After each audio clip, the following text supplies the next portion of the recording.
mind expand. Exhale. Let your mind be here. Inhale. Let your heart expand. Exhale. Let your heart be here. Affirm yourself.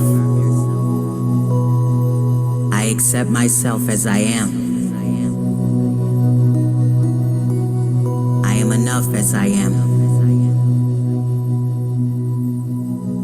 I believe in myself. I encourage myself.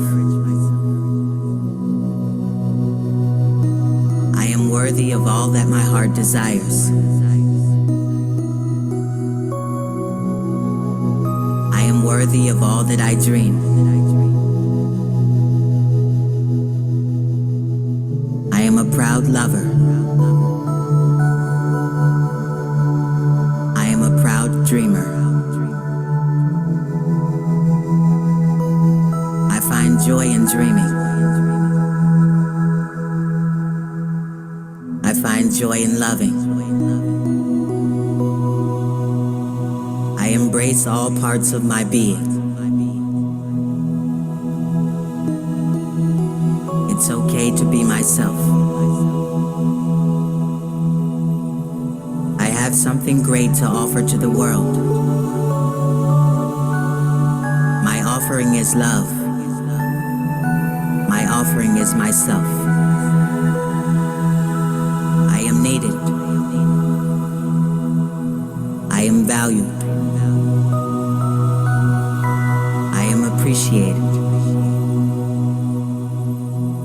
I am divine royalty. I am cosmic nobility. I am spiritually connected with all. This connection allows me to be myself. I am whole. I am wholeness. I am complete as I am. My soul is full of boundless joy. My being is made of cosmic bliss. I am the universe in a static motion. I live to be happy. I am happiness. I share my happiness with all. I accept the happiness of others as my own.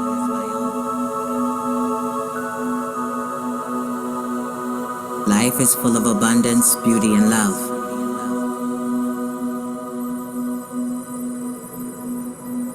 I share my happiness with all. I accept the happiness of others as my own. My life is full of abundance, beauty, and love. I am full of beauty, abundance, and love.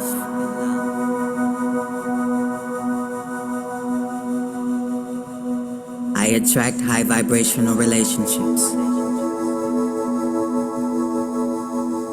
I vibrate high vibrational love. As my love expands, so does my awareness. I am transcending fear. I am transcending doubt. I am transcending pride. I am rising in courage. I am rising in trust. I am rising in service. I am spiritually strong. I am spiritually confident.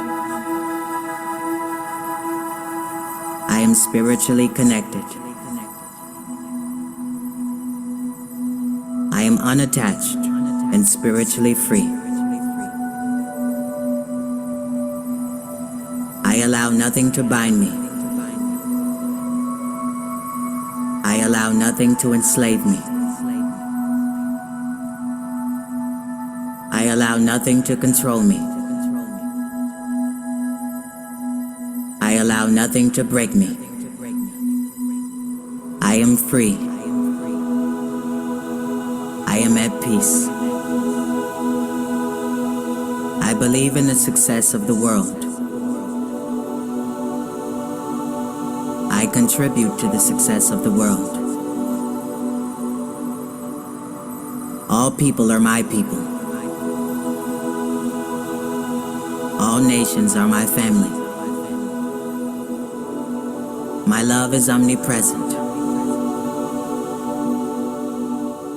My love is all-encompassing. I am all-embracing. I am all-pervading. I am in everything. Everything is within me.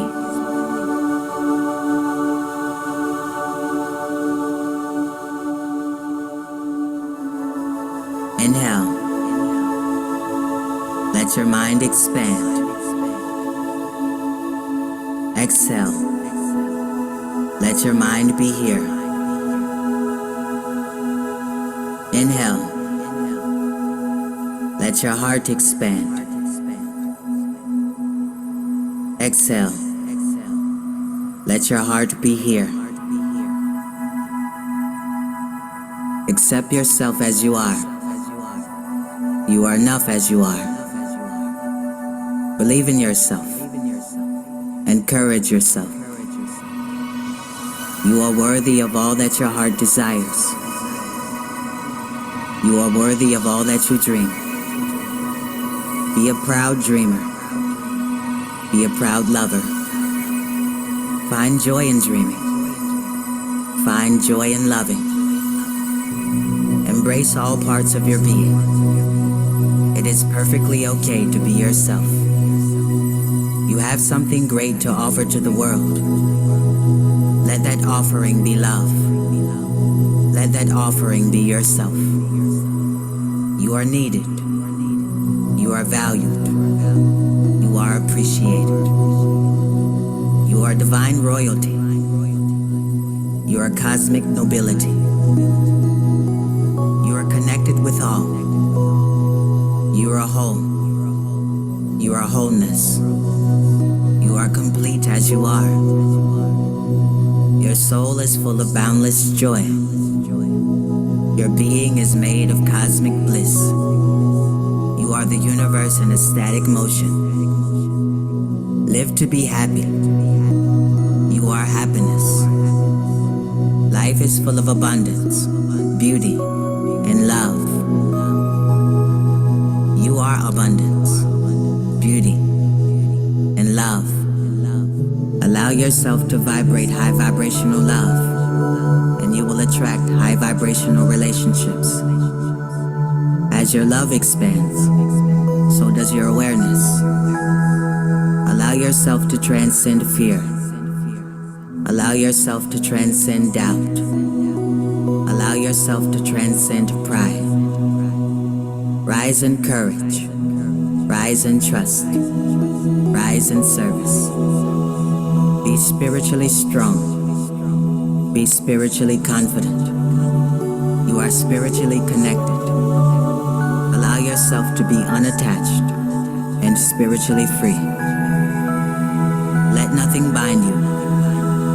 Let nothing enslave you. Let nothing control you. Let nothing break you. You are free and at peace. Believe in the success of the world. Contribute to the success of the world.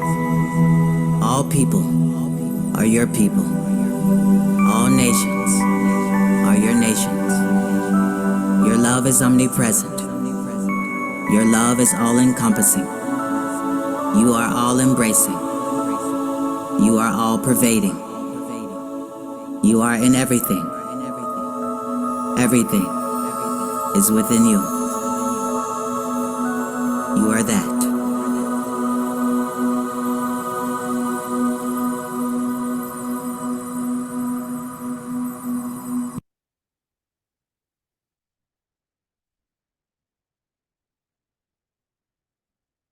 Peace and greetings, family. Why does it feel like it's been so long? I know, right? Blessings, everyone. Greetings. Greetings. Does it Greetings. feel like it's been a while to anybody else? I mean, I guess It it's does feel only like been it's a been, yeah. week, but I don't know. Whew. Been a little while. How's everybody? Well, divine. How are you all? Wow. Bless. Yes. Thank you. Let's see. Okay. Ready for another beautiful conversation with my family? Yes. Maybe that's why it feels like it's been a long time. Yeah, like I Because feel like we needed it. I feel like that. I feel like I need to speak to family. Exactly. You haven't I feel seen like we family in a needed week. it. You want to be here. It's like Yeah. it's like fun Friday week. Exactly. We're gonna hop in here. Wait, let's see.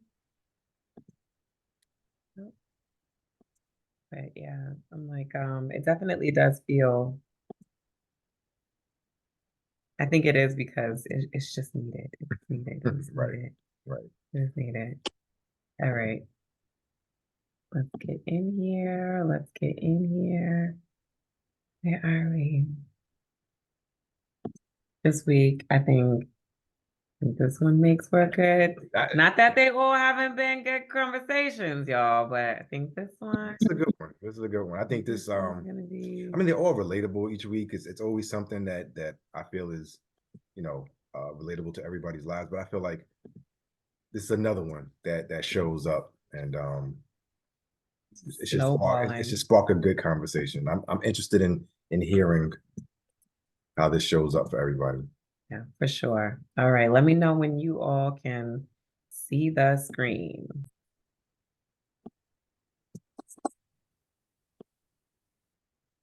Screen's up. All right. Can you screenshot them? In week 9. I know.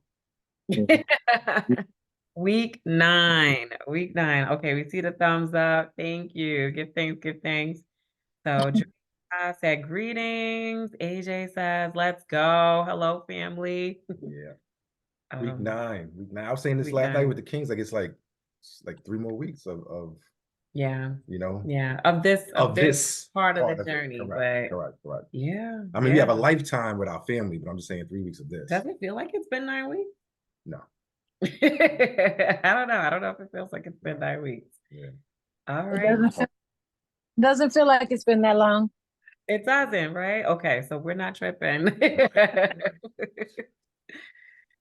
All right, we're going to hop in here. As we can see, week 9 is about the ego, persona, and true self. Okay. I'm ready to get into that. And greetings. Queen Megan says, greetings. Excited to learn some new words and grow with y'all. Okay, this is what we do, right? Adult spelling bee. We're going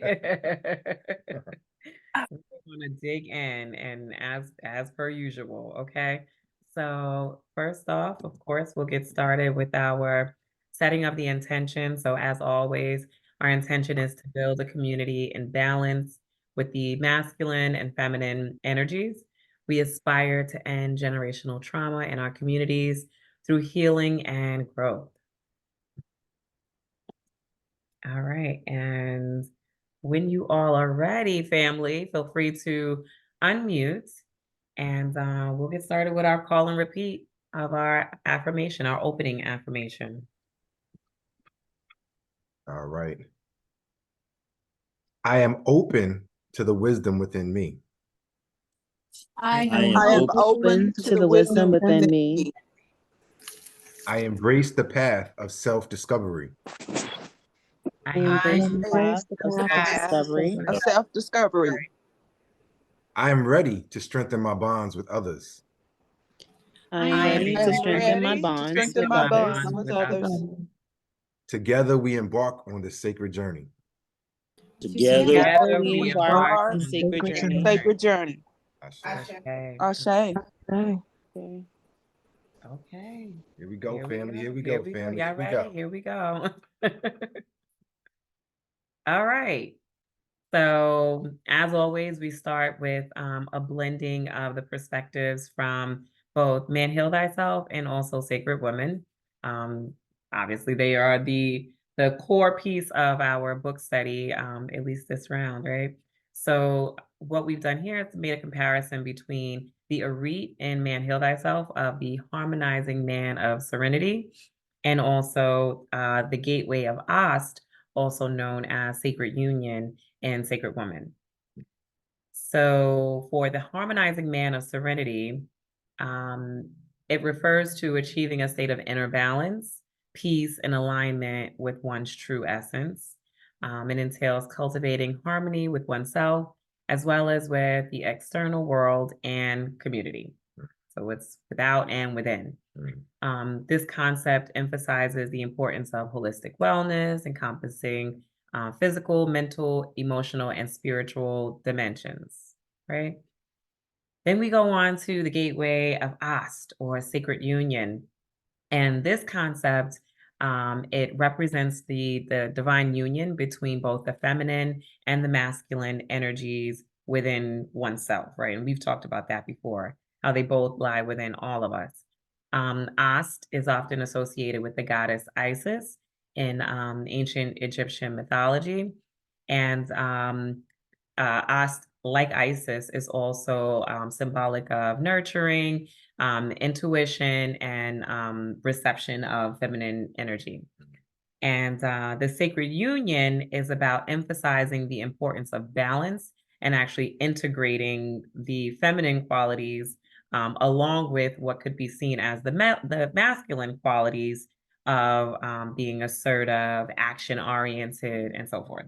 So the symmetry, again, what we find is that they are in lockstep, right? Both the Arete and the Gateway are talking about how to be in balance really within ourselves first, always starting there, and then how that cascades out into our communities, our families, and the world. So that's where we're, that's where we are. That's where we are. Yeah. So I know we've said this to you all before, and it still holds true.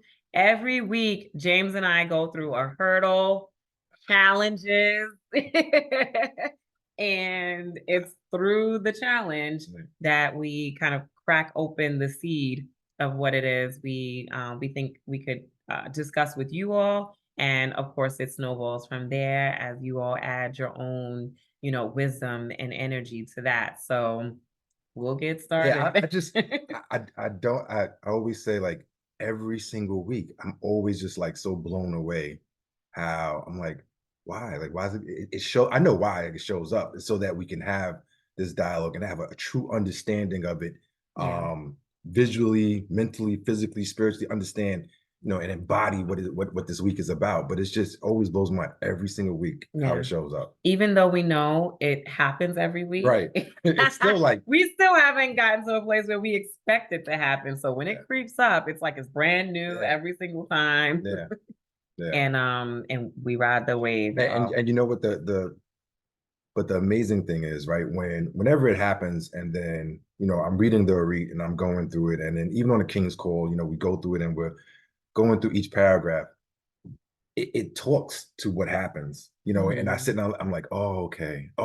So, like, it's lessons and blessings, right? And that was something that came up this week in the Arete, that the Harmonizing Man of Serenity understands that these lessons and blessings is what narrates his journey. So you have to have these lessons and blessings so you understand, and you're going on your journey. You would never get to where you need to be. He understands the man he is today is because of these lessons and blessings. So you need this to work on yourself. You need this to show up to give you your lessons, and then it becomes the blessings. So we can stretch and grow. Correct. It does, but it's not always comfortable. It's not. But We're doing what's necessary exactly to expand. So yes. Ashe. All right, y'all. We are going to peek in. So here's what we're breaking down, family. Okay, so here we are defining first the layers of self. And so we've broken it into the ego, the persona, and then the true self, the true self. So as we do, right, and as Queen Megan alluded to in the chat, right, we are going to learn some new words, and learn new as in these are words we know, Right. but we dig deeper into Really know. their origins and why they make us feel the way they do because of those ties that it has to our history in our DNA. So the term ego has its roots in Latin, where it means I or self.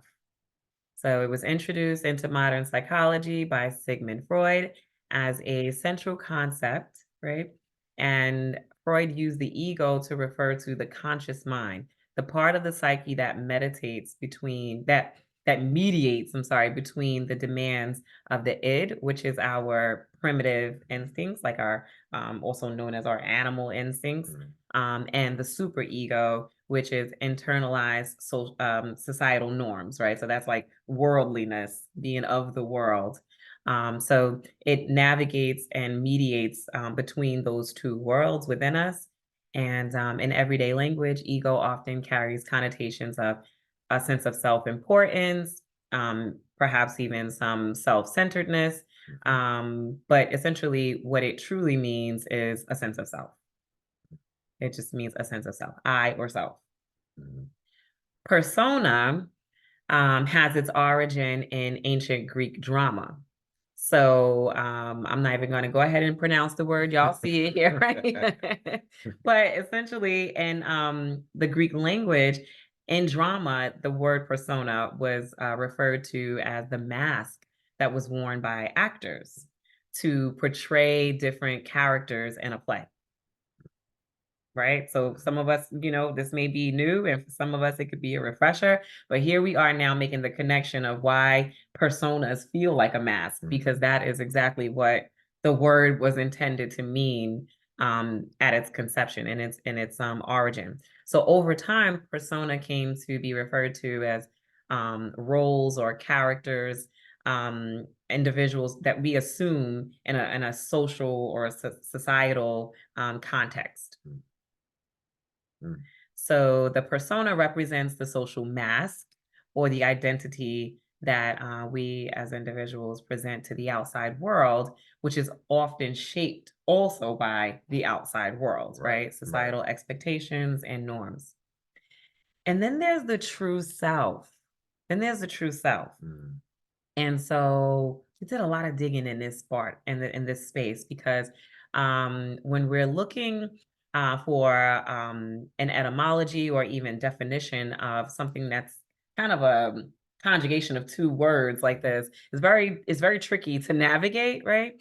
But the concept of true self, so it doesn't have any specific etymology in the way that the ego or the persona have. So we went a little bit deeper because it essentially it's because it's abstract and it's a philosophical phrase, right? True self. So what we did is we explored it across some of the leading, let's say, even religious beliefs, right? To just kind of get a sense of how they relate or maybe even contrast.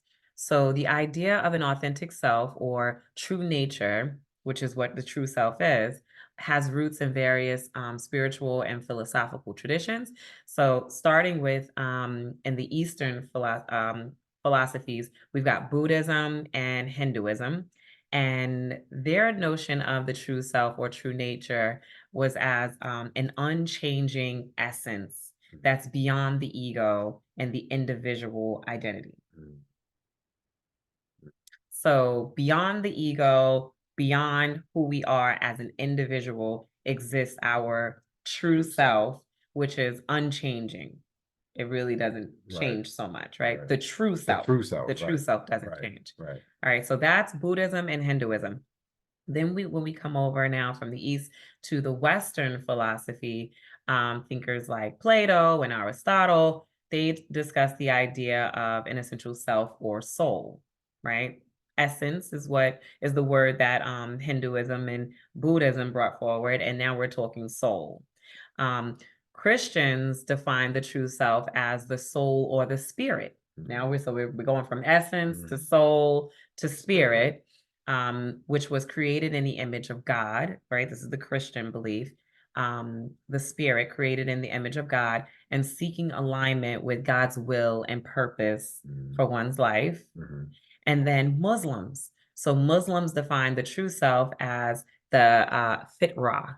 That's how it's pronounced, fitra. So it's the innate nature within the recognition and submission to the oneness of Allah, which is really parallel to what the Christians believe, right? So Allah is the Muslim God. And so in the sense that the two are saying the same thing, that it's about your true nature being in the likeness of the creator. Right. And so it's seen as seeking spiritual purity and obedience in the guidance of the divine. Any aha moments for any of this so far? We'll just pause here Well, before we roll I'll into tell the you next. I'll tell you my aha moment really quick, because as we're reading through this, it's again always amazing how divine conversations happen. Brother AJ and I was talking today, and these are some of the things that we talked about.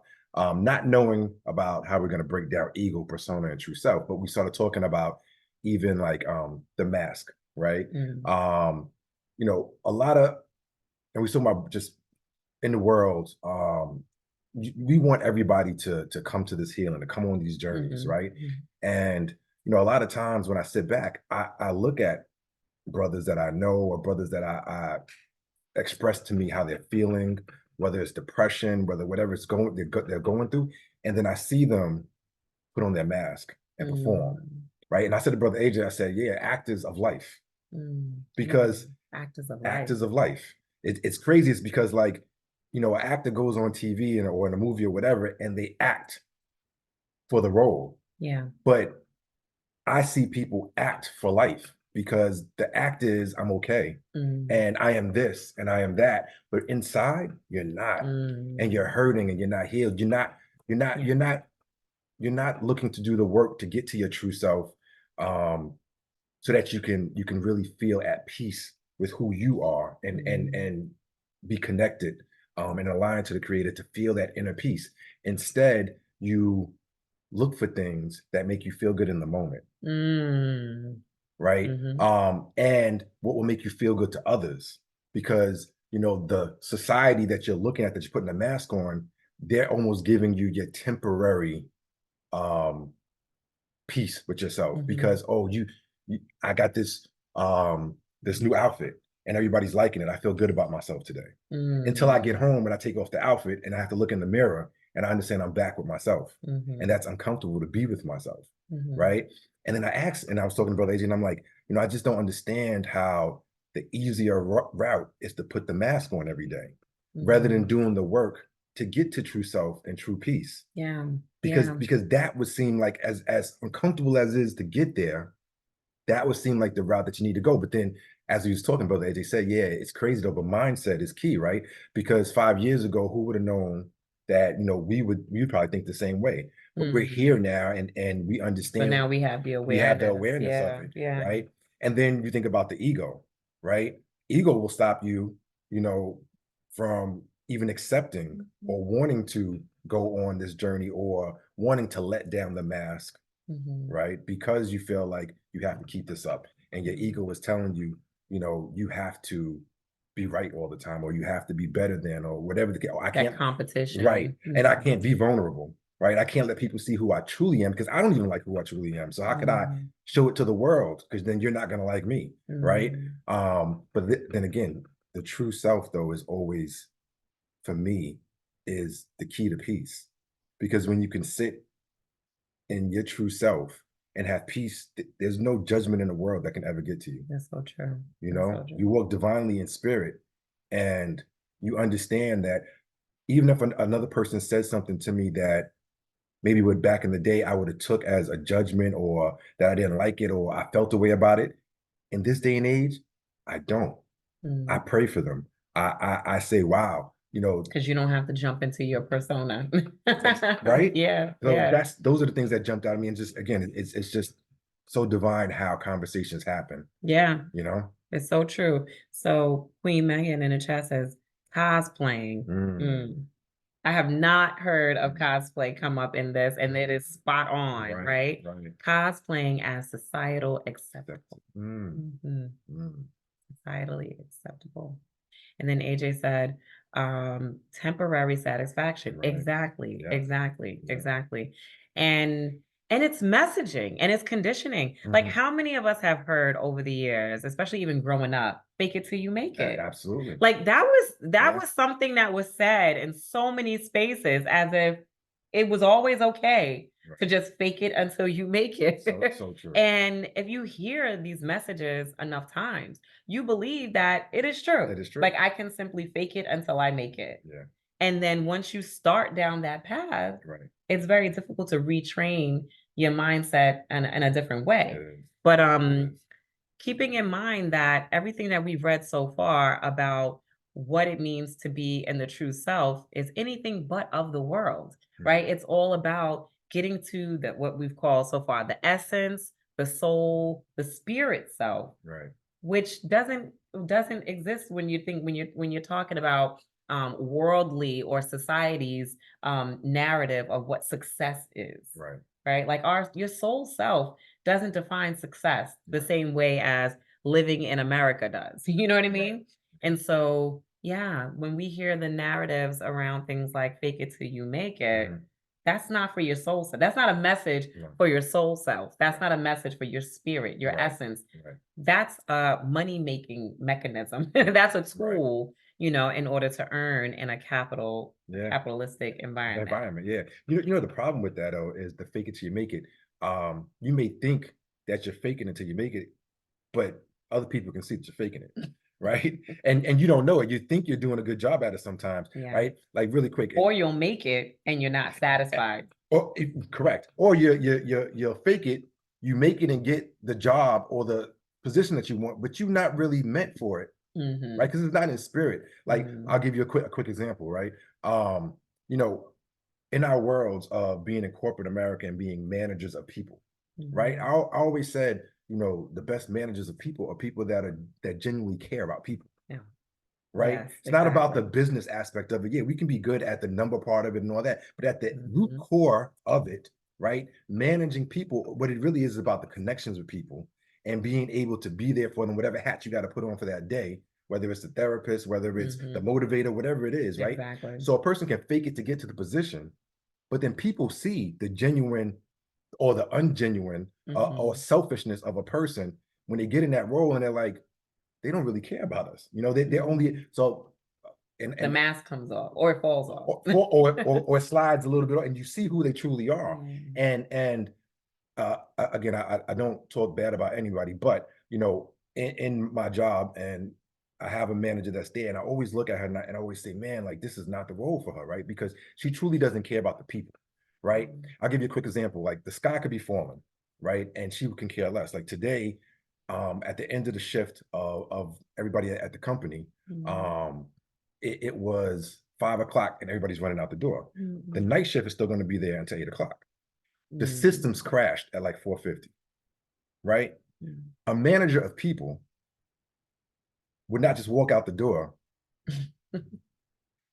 creep out the door, so they don't even want to make eye contact with you because they don't even want you to ask them a question because they're just trying to get to wherever they need to go. A manager of people would come and check and just say, hey, you know what? I know this is happening. If you need anything, you know, we have leadership here. If not, you know, you can always get in touch with me. Whatever the case is, you would say something of comfort to try to help those people, you know, feel comfort in this chaotic moment, right? Like they're not alone. Correct, right? And that's a person that genuinely cares about the feelings and understands and is connected to what's happening in that environment. But when you fake it to make it and you get there, you don't really care about that part of it. Because you're not sure what you need to do in those You're moments. really not. Yeah. So the easiest thing for you is to creep through out as you're going out, hoping that nobody sees you, you know? And I sit there and I almost like say to myself, it's almost a disservice even to yourself to be in a position like that if you don't genuinely care about self-sabotaging at that point. Right. So that fake it to make it, it could be It a could curse. lead to, it could lead to self-sabotage. That makes a lot of sense. Yeah. That makes a lot of sense. So what are you all thinking about this? What's coming up when you think when you're hearing or even reading here about ego, persona, true self? Queen Megan. Greetings. Greetings, greetings. So the one thing, well, it's plenty of things, but the first thing that caught me was how ego is attributed to so many negative connotations, but at its core, it is that sense of self. It is understanding, knowing yourself. Mhm. And then persona, I like I said in the chat, you're cosplaying. It is the mask. It is Mhm. how you present that self. Yeah. Um, so I feel almost like it's bridging the gap between how you sense yourself, the balance of sensing yourself in the world.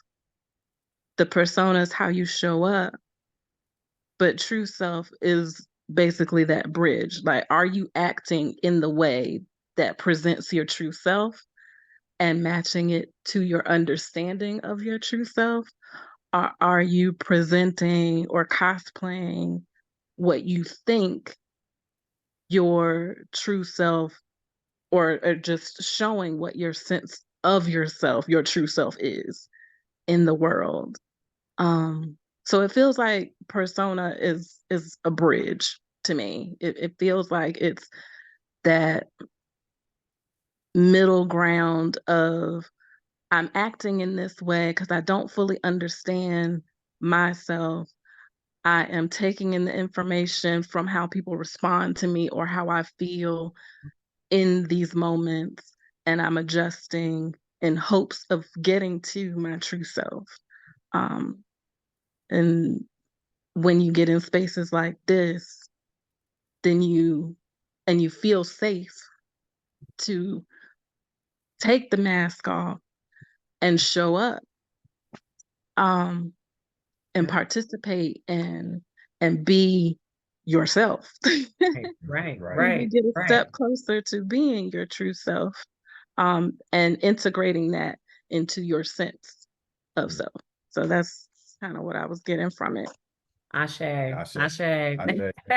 Yeah. Ashe. It's exactly that, Right. right? And I mean, honestly, sis, you are segueing us into the rest of what we're going to go through, because really the idea is to take away the negative connotations to any of it Mhm. and do exactly what you just described. Bridge it all together, understand each one of the voices when they're speaking through you, and then knowing when to switch between them in balance, you know? Right. So yeah, it's all of that.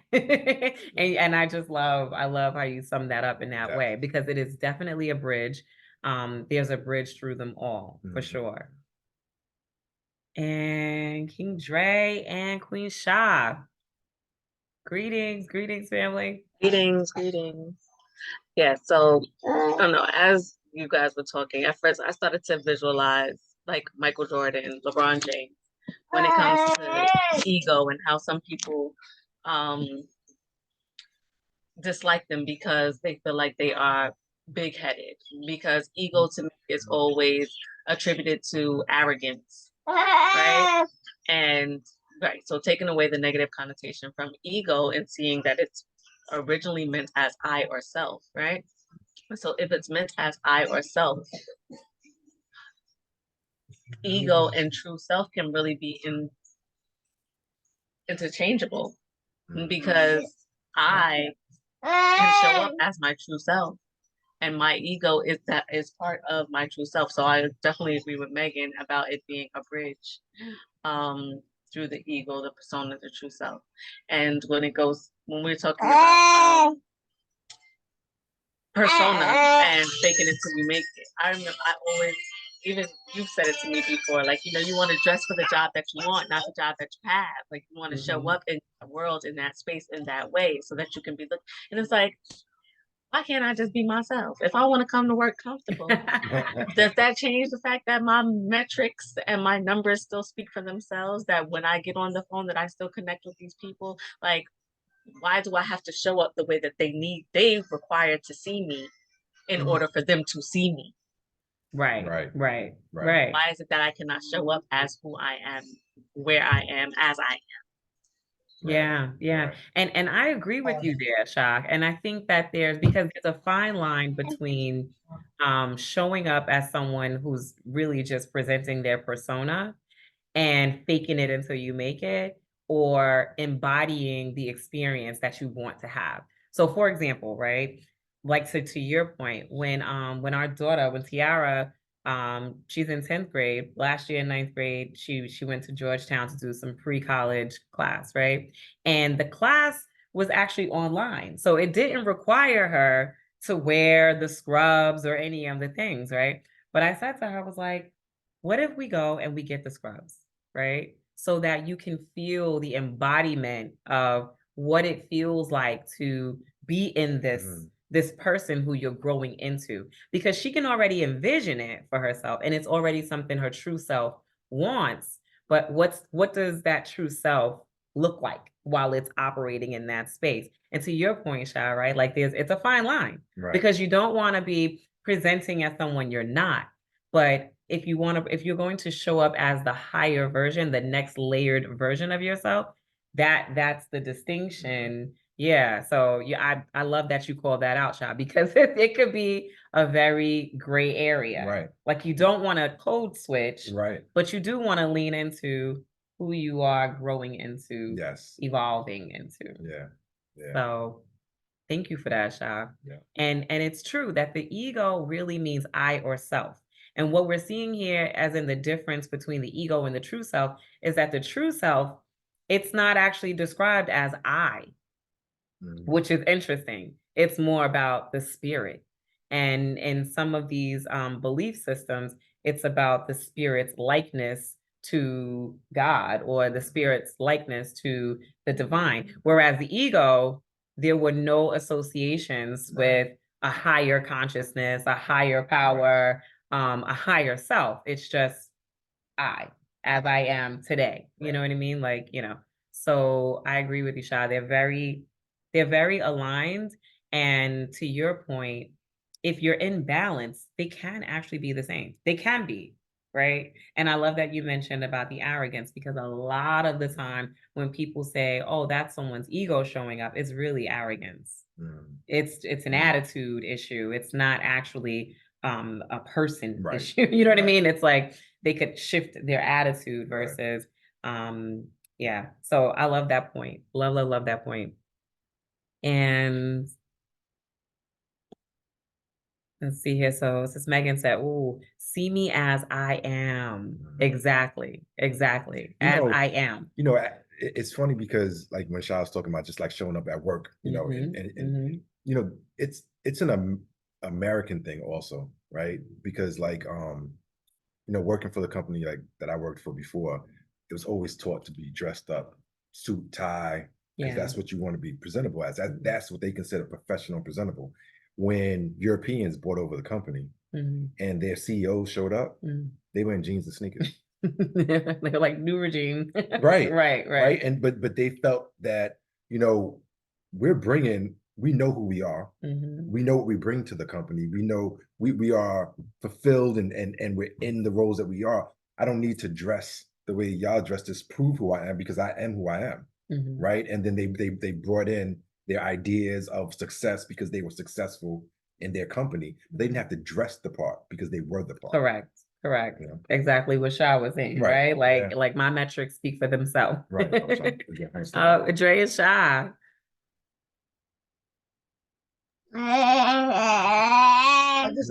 And Lonnie. No, Lonnie. I just honestly feel like people confuse ego and arrogance way too much. Like when you know you're good at something and you know like you're capable of doing something, you move that way, you act that way. But like when certain people, they're not capable of those things, they feel like, oh, you shouldn't act that way, you should move that way. Oh, because you're not capable of doing it. you should not feel it. Doesn't mean I should not feel it. Because if I know I'm the best, I'm going to act as if I'm the best. I'm not going to downplay myself to make you feel good. But I'm also not going to at the same time. You understand what I'm saying? That's right. That's right. Right. So there's a fine line of being able to show your confidence and also having to remain humble. Just Right. humble enough for it to be accepted by others. Right. But it's always, but it's not always going to be accepted by others. You can be as humble as you want to be, and everybody else is still going to tell you it's not, like, you're out of control. You're real arrogant. Just know, I just know that I'm good at what I do, and I'm happy about what I do. Right. Yeah. So you know what? And it's interesting, right? Because the true self is it's gonna differ for every single one of us, for any one of us, right? Someone out there, their true self is arrogant. Like somebody's true self Right. is arrogant. You Right. know what I mean? And so at the end of the day, I think that just understanding that we're not all made the same. We're not all intended to be the same. Right. There is a space for each one of us. Mhm. And when we remove our judgments, you know, we can actually just see that, you know, this person is designed this way, I'm designed that way, and it all can coexist. You know what I mean? Right. And depending on your environment, sometimes you have to be a little arrogant in that way or a little confident in that way. Like when you talk about basketball players, you know, like Sha was talking about Michael Jordan, you have to have the mindset of I am better than everybody to reach the highest level that you need to get to. Because once you start putting the doubt in your head that you're not, that's what you'll be. So they have to like to push themselves to the highest level, the highest version of themselves in that arena. They have to be a little arrogant. They have to come in and feel like I'm better than you, you know, so they have to push that out of them to get to that level. And that's essentially that success dynamic we're talking about, right? So when we're thinking about the spirit self doesn't necessarily desire for you to be better than everyone else at basketball. You know what I'm saying? That might be what your ego self wants. That's what the I in you wants, right? It's what you want for yourself. But is it what your spirit self wants? Is it what your true self wants? Right. It wouldn't be what the spirit want for you if the spirit gave you the talent to be that good. But you didn't give everybody else the talent.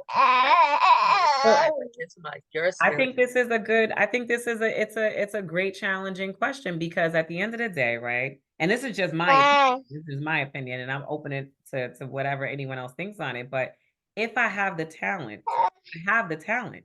I don't have to believe I'm better than, in my opinion, I don't believe I have to position myself as better than the next person. I have the talent.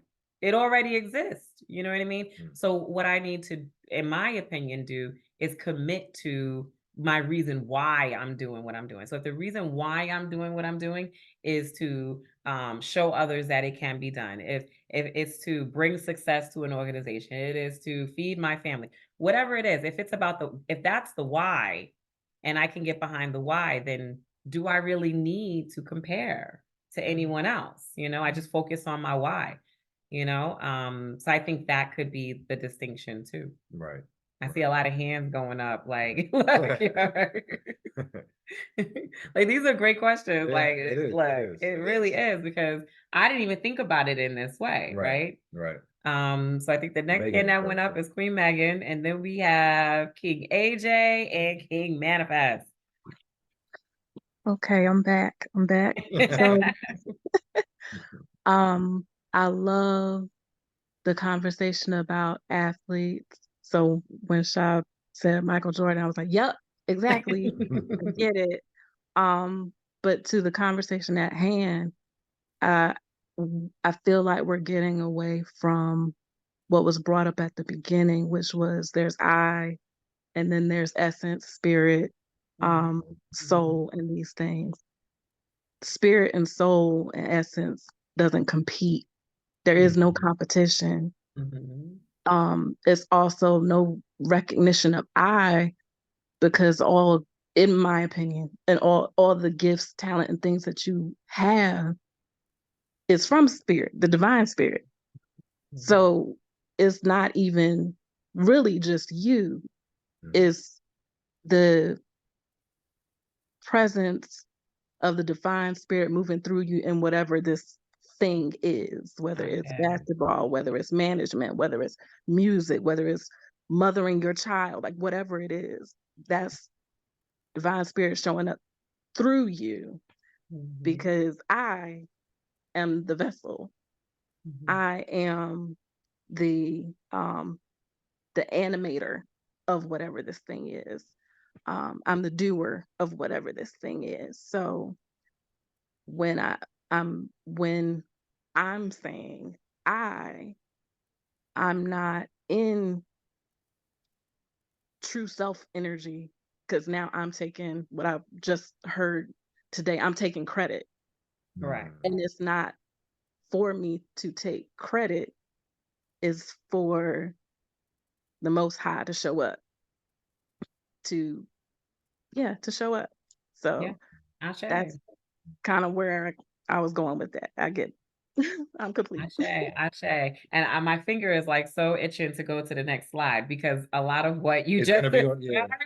said is exactly the next thing we're gonna dive into. So Ashe. And Brother AJ, King AJ, greetings. Hey, greetings. Can you hear me? Yes, we can hear you. Okay. Yeah, so I definitely agree with Megan. She put her wisdom on it, and definitely added insight to it. I just think two things. One, when you brought up talent, right? In my lifetime, I have seen hard work outbeat talent in Mm, certain occasions. So yeah, when you have the talent, like I was talking to James today about, he said he was able to do 100 push-ups straight when he was 20 years old, and I was saying to him, I was like, dang, I wish I used to work. I wish I would have worked out when I was younger, because I was just naturally gifted. I was naturally talented, so that was my kind of up. But I never really worked out on my body like that. mhm, So there are times where you will have hard work outbeat talent, and I think what makes the name that comes to mind that actually absolutely proves this whole equation is Kobe Bryant, right? Not mhm, only was he talented, but he had the desire to outwork everybody, so much to a point where people thought it was ego, right? And it may have been, it definitely was ego. People looked at it as arrogance, and it may have been. But now that he's gone, and you listen to the other greats that we would speak of, all of them pretty much give praise to Kobe Bryant and what he was able to achieve outside of the world. He was in the world, but he was the perfect example of a man that when everybody was going to the club and wanted to hang out and do this, that, and there, he was in the gym. You wanted to find Kobe Bryant, he was working on his game. He was so competitive on the court where it looked like he had an attitude, but he was just competing. He was trying to get what, like Megan said, the spirit that God gave him to be the best. He wanted to just show that God made this perfect example of who he can be, and he wanted to lay it out there on the line every day. And I think when we look at that, I think because other people are not are becoming or learning to become true to themselves, it's not until then that we look at somebody who has reached that point and realize what we had and realize what was there. And that's where the bridge between ego and arrogance should lie. It's like I got a friend right now that I went to college with, right? And he calls himself King of Long Island. He's a big party promoter.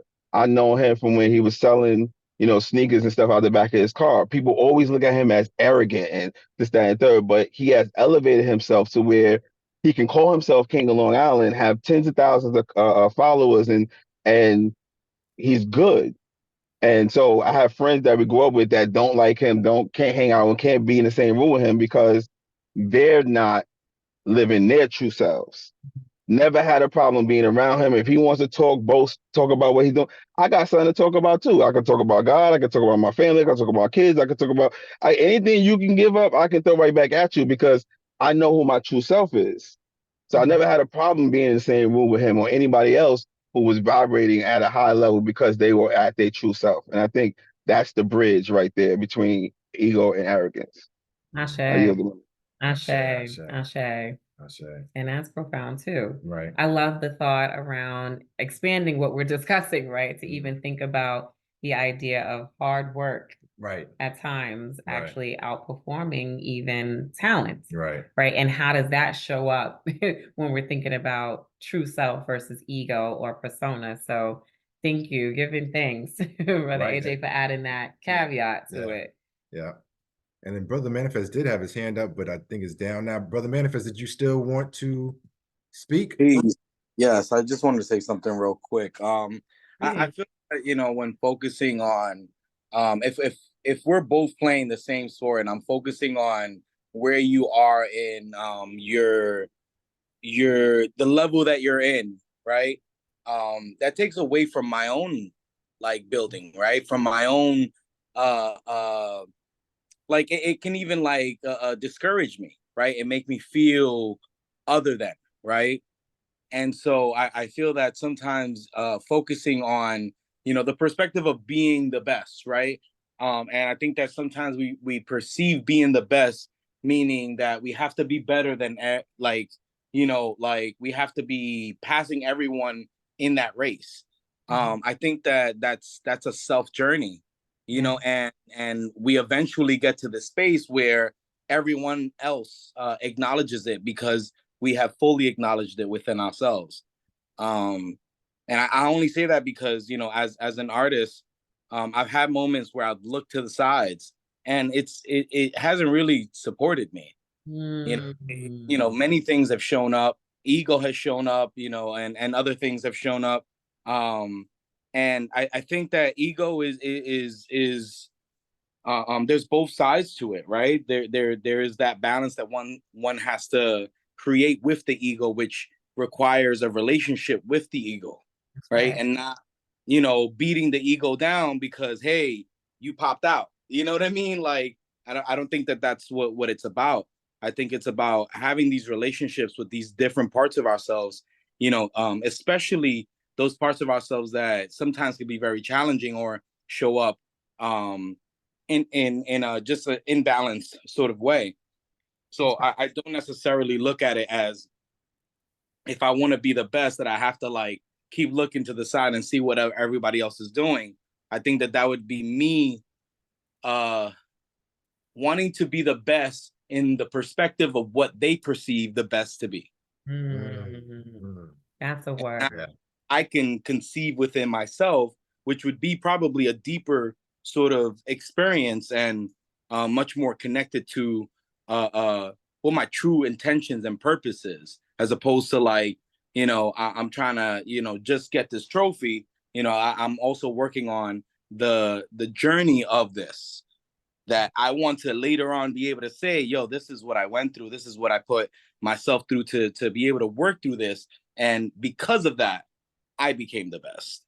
Ashe. Well I said. love that. Yeah, I love and that. I think that even goes to what Brother AJ was saying about Kobe. Yes, right? I was gonna say the same. Yeah, It ties in together. And what Brother Manifest just mentioned, it kind of the reference around the race. It reminded me of even when I used to race when I was younger, like in track. And my coach used to say, "Run your race." Right. Run your race. Never look side to side. Never look, in the lanes beside you. Right. You just run your race. Right. That's it, know? And then one other point, the idea of looking at the ego as always negative and knowing that, and we're gonna dig into it deeper, right? Having the expanded awareness that it's not always negative, to Brother Manifest point, right? It's like a knife. It can be a tool or it can be a weapon. You know what I'm saying? Yeah. It's all about how we use it. So Ashe. That was a really great share. So thank you both for that. And we've got some things going on in the chat. Let's see, what do we say to the chat? Okay, here we go. So Brother Truth and Sister Constance said, arrogance equals exaggerating one's own worth or importance by an overbearing manner. Exaggerating. So giving thanks for Brother Truth, getting us the wisdom on digging in deeper on what arrogance truly is, right? And that's why it has the negative connotation to it, because it's exaggeration. Okay, that makes a lot of sense. And then Megan says, yes, brother AJ. Kobe is a great example. Other people's perception of oneself can be a reflection of their lack or understanding of themselves. Yes. Right. Yes. And how it is in relation Correct. to this person. Correct. And then Sister Megan says, say it again, brother manifest. Say it again and say it louder for the people in the back. Be the best based on what others perceive is the best. Right? Like you want to be your own version Correct. of the best. Right. So I shade to that. Yeah. And Dre and Shaw. So I was just gonna ask. So when it came to Kobe, the thing that popped into my mind was the word discipline, right? Because Kobe stayed disciplined. He stayed in the gym because he had that discipline, right? But to your point, it's also the why. So I brought up the NBA because of the correlation between ego and arrogance and them seeing it that way. But I kind of feel like when it comes to competitive sports, it's hard to go through the ego persona, the true self, because they are for a living competing. And they're competing against each other for one goal. And the one goal is to be the best at what it is that they do because they want to win said championship, right? So it's always about, again, the why as well, right? And so if you are competing against a bunch of other people for this one specific goal, then are you not still living within your ego self? Or is it because you have the passion and the discipline that it becomes who you are as your true self and your essence? Or is the discipline that you maintain, that you have, your true self, although your physical is looking through the ego lens of trying to win that trophy? Yeah. Right? Yeah. So it's kind of hard to make it clear when I think we're using competitive sports, because what is their why? Am I this disciplined because I just want to win the trophy, or am I this disciplined because this is who I am? Correct. This is my passion. This is what I need to do in order to feed my soul. I don't feel good if I'm not in the gym. I don't feel like myself if I'm not doing this. Or is it that I'm just doing this because I see the trophy and I need gold? Ashe. And spot on, right? So that's exactly what I meant as well with the why, because it's like, for example, would you do it if there were no compensation for it? Right? Like when we think of the things that, we love to do or are passionate about doing, would you do it if there was no monetary compensation for it? Would you do it if no eyes were on you to celebrate you and there was no applause at all? Like, would you do it? And for some, right, even when we're referencing athletes, maybe for some the answer would be yes. Right. And maybe for others, they'd say, no, I do real estate. You know what I mean? Like we don't, it'll differ. It'll differ based on the person, right? And I think to your point, Shot, getting to the root of the why is the distinction between which athlete are we looking at really? Right. Like, so spot on. Yeah. Like that, yeah. I love the Yeah, I love the conversation and I love that share. Like this is great. So we have probably talked all over this slide already. So we're on to the next one. And so here what we're doing is we're breaking down and exploring deeper the layers. So first we started out by defining the layers of self. Now we're exploring the layers of self, right? So with the ego could be seen as the aspect of the self that is rooted in fear, limitation, and separation, right? It's the part of the individual that tends to focus on lack, negativity, or self-preservation. Ego-driven thoughts often revolve around competition, comparison, and validation. So everything that we just talked about innately, organically discussed, right? Now, the flip side to that is none of this has to be negative, right? So it could be. But let's say, for example, we're all on an island and resources are depleting, and you know, someone needs to step forward as the leader and say, we have got to reduce how much we're consuming at the frequency that we're consuming, or we're going to run out. Right. It still comes from an ego sense of lack, right? It still comes from an ego sense of there's a potential negative outcome, but it's self-preservation, right? So it could be seen as it's what's needed for the survival. Yes. So that's that survivor mode that we talk about sometimes, right? So that's that ego self kicking in to protect. It's kicking in to protect, really. So at the end of the day, it's not all in all negative. It's about how it's used. So if you need to kick into the protection mode, you need to kick into survival mode, you know, this is the side of yourself you want to engage. That's the voice in your mind that you want to key in on. So the ego can hinder manifestation because it operates from a place of resistance, focusing on what is lacking rather than what is desired. So again, the ego is going to focus on protecting us. It's still inherently good because its job is to protect. Its job is to defend. Its job is to keep us safe. You know what I mean? However, it's knowing when we need that and being able to turn that side of us off when we don't, right? So there's that piece. So it says the ego might generate negative emotions such as jealousy, resentment, fear, which can disrupt alignment with positive vibrations that are necessary for manifestation. So we know with manifestation, it's about we are attracting that which we are. So if what we are is focused on worry, is focused on lack and fear, then it's going to be difficult to attract what we actually want. Instead, we're going to attract more lack, fear, worry, right?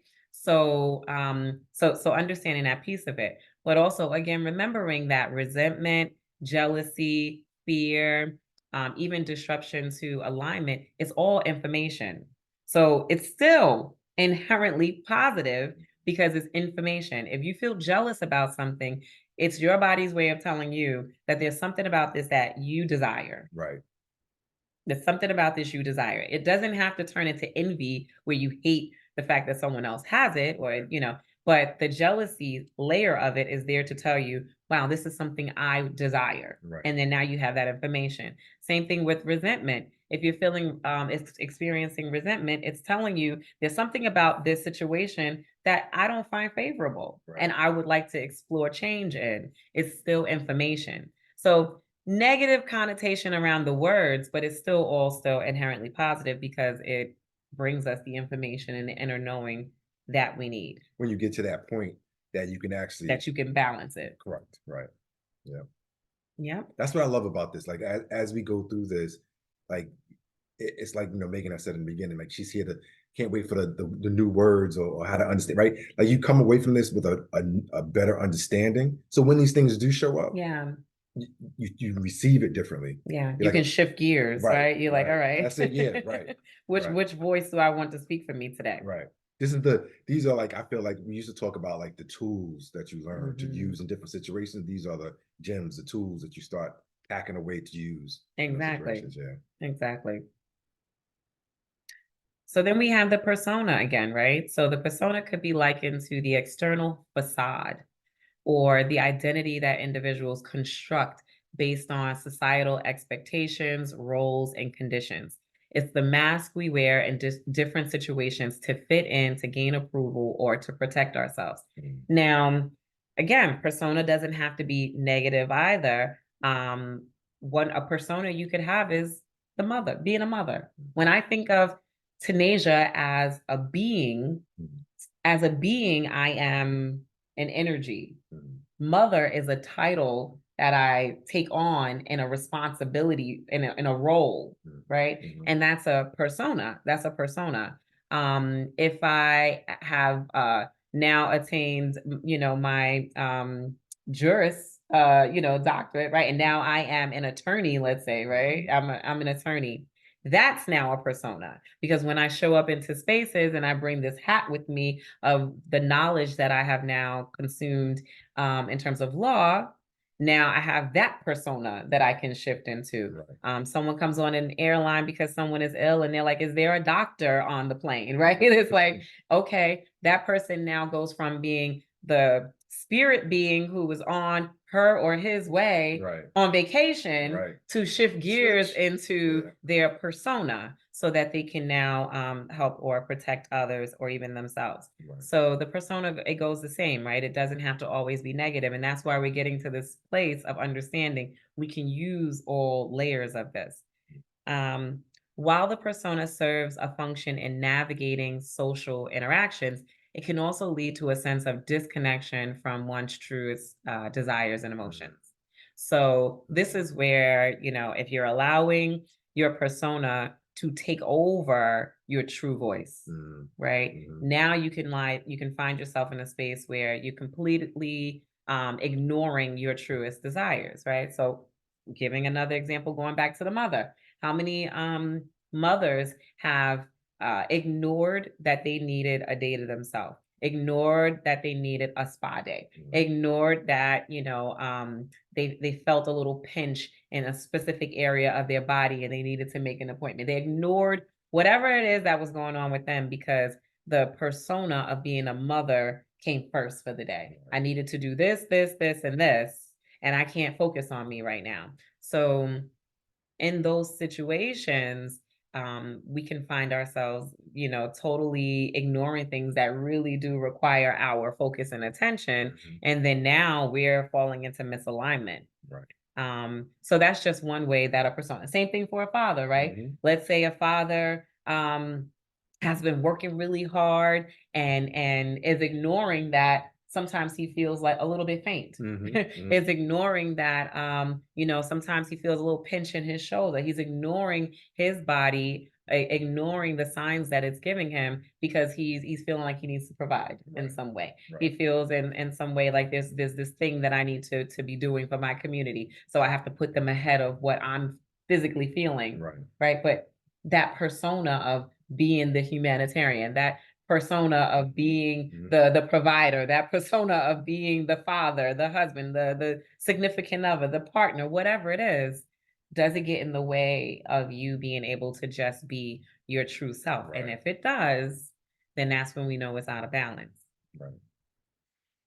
And then we move into our true self. So the true self represents the core essence of an individual, free from any of the societal conditioning and fears and limitations. So free, carefree, right? That Free. sounds beautiful. Free. It does, right? Yeah. It's the aspect of the self that is in tune with one's deepest desires, passions, and joy. So it's not just the state of nothingness. It's really it's the state of actually knowing and being in tune with your own deepest desires and passions and joy.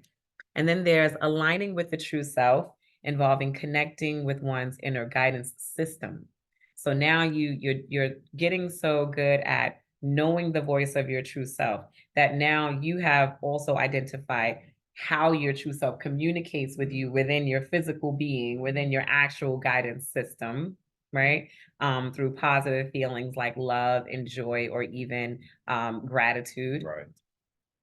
And then from this perspective, the true self then becomes aligned with flow, the flow of the universe, and operates from a place of abundance rather than from scarcity, right? Or in surrender rather than I guess we could say survival, a survivor, right? Surrendering versus surviving. So by aligning with the true self, individuals can more effectively manifest their desires because they're in harmony with the vibrational frequency of what they seek. Right. So the idea is for our true self to be our resting state, our true self to be the self that we continue to get to know until it is the version of ourselves that we know the best. You know what I mean? And then a lot of us, right, living in this world, we have had to explore our egos, right? We have had to explore our personas, even if we weren't intentional about doing it. It's like we've become very well versed for the most part with our ego and persona.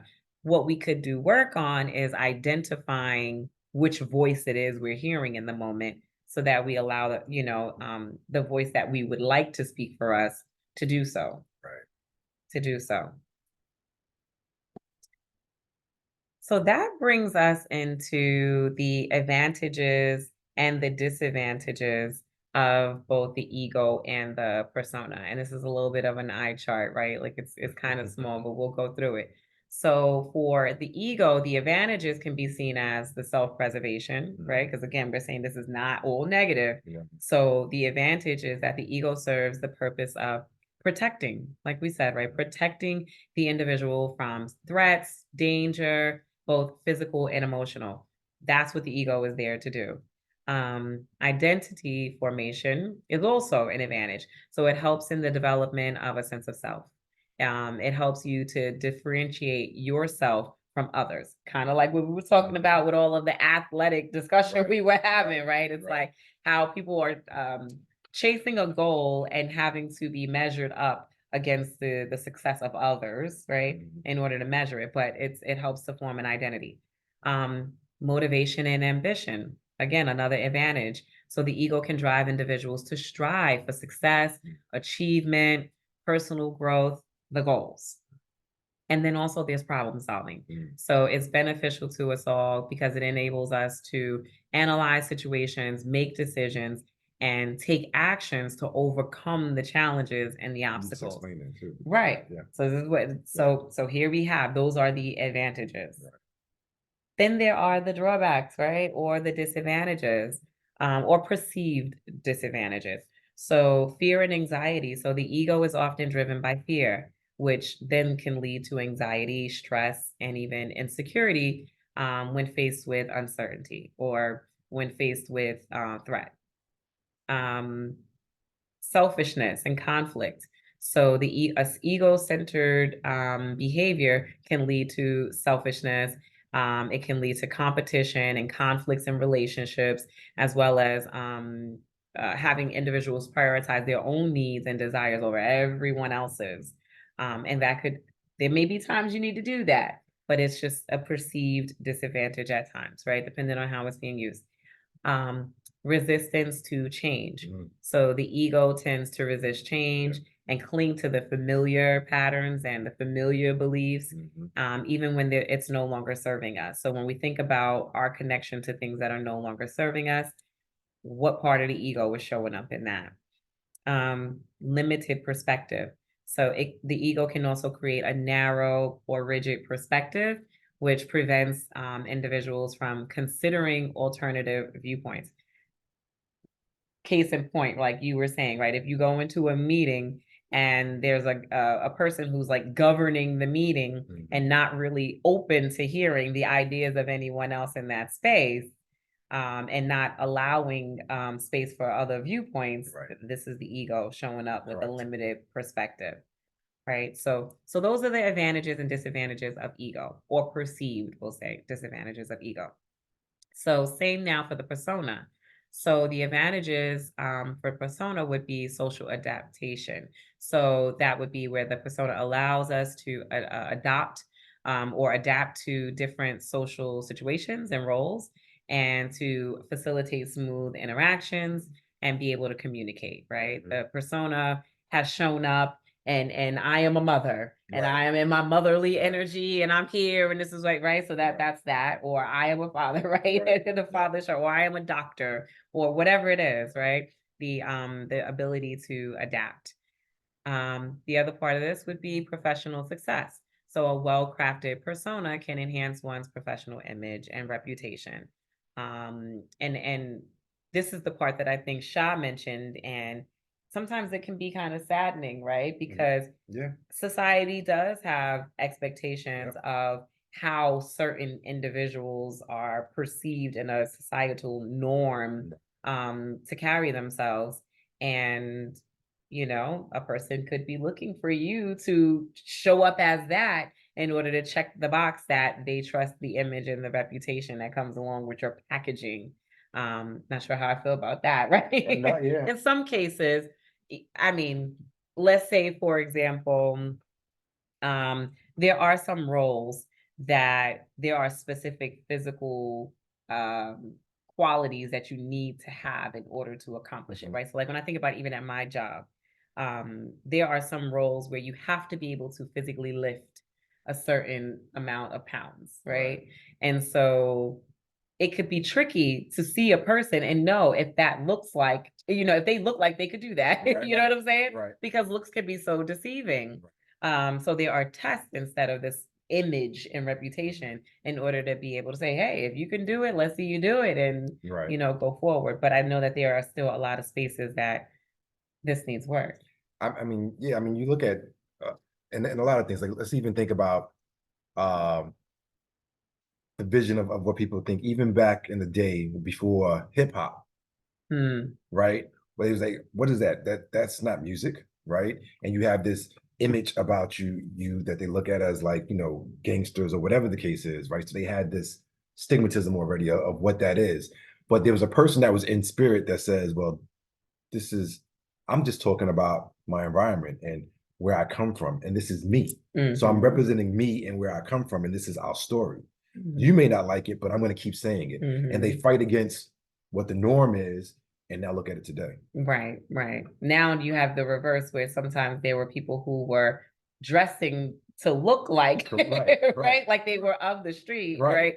In order to give it. So yeah, so that professional success piece, that's a challenging one, right? Like again, it's perceived advantages and perceived disadvantages. Protection of vulnerability. So the persona acts as a shield, protecting individuals from revealing their inner vulnerabilities or their insecurities. So it's a way to kind of fake it till you make it, to be quite honest, right? Now, I know that I mentioned that there are drawbacks and there's also a negative spin to fake it till you make it. But if you are faced with being face to face and let's say in the forest with a bear, that is time to fake it till you make it. Definitely. That's the time to show up and pretend to be bigger than what you are in order to survive. But it's understanding that when you do that, that's ego, right? Like you shifted into your protector, you shifted into your survivor, but it was needed. It was needed, right? Okay, so cultural and social norms. So persona helps individuals navigate cultural and social norms, allowing them to fit in and gain acceptance within their communities and social circles. So we know that too. Disadvantages, inauthenticity. Inauthenticity. The persona may lead to a disconnect between your true self, between your true self, and the image that you're projecting. Right. Are you projecting your image of persona so often that you now believe that to be you? So much so that you can't even recall the voice of your true self anymore. Wow. Right? It could lead to a feeling of emptiness, loneliness, alienation, imposter syndrome, lots of things, right? That inauthenticity. Yeah, that's a great one. Stress and exhaustion. So maintaining a persona requires constant effort and energy. Oh my goodness. So this during the pandemic was also called the Black Flight, right? So there were a lot of Black and brown people leaving containers of work professionally, right? Because they were in realization in their downtime about just how exhausted and drained they were from showing up in these spaces. But the question is, what was exhausting them?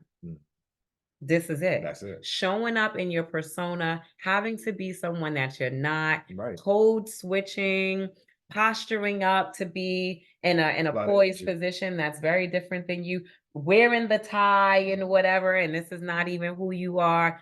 All of that is energetically draining. Draining. Brother Manifest said it becomes exhausting. Exactly. And then you go home and when you think back, it's like, was it the work that exhausted you? Or was it all the performance around the work that exhausted you? What I love is exactly what you described now. Whereas in your organization, I've seen it even the one I work in also, where there's a shift happening and people can show up as they are. And now we don't have to run from these spaces. right? Right. It used to be, oh, you don't want a job, you want to go out here and be your own boss. But what if you can be your own boss even within the job, so to speak, structure, Right. right? Because you can be consultant even in that structure. You can be contractor in that structure, but the structure is what we were running from. Now, that burnout, right? Right. Yeah. Okay, so interpersonal distance, persona can create barriers to genuine connection and intimacy in relationships. You showing up as someone who you're not, and you don't really feel as confident as you portray that Right. you are, Right. that can now get in the way of your ability to connect. One of the ways that I can think of this as an example would be even, let's say, body weight. Um, I can only, I can speak for women. I'm not saying I'm speaking for all women, but like from a woman's perspective, Mhm. um, let's say, there's some things about your body that you're working on, let's say weight wise. And, when you go out in the world, there are things that you are using in order to hold your body together Mhm. in order for you to feel confident, Mhm. right? So you go out in the world, you've got, all right, guys, y'all, the men in the room know what we're talking about, right? So there's a waist trainers or whatever it is. And not to say men don't use these also, right? But so you're doing what you need to do in order to go out and feel confident. Now you come home. You come home and it's time to remove the layers that made you feel confident outside. Right. Does it now reveal something in you that really feels uncomfortable? Yeah. And does that get in the way of your ability to connect, within the home with your partner or even with yourself? Like Right. that persona can show up in other ways than just your attitude. It can also show up in your way of being, even in those things. Yeah, it's funny that you say, like, so thinking about that concept of, like, you have this waist trainer on to try to hold everything together for a certain look, right?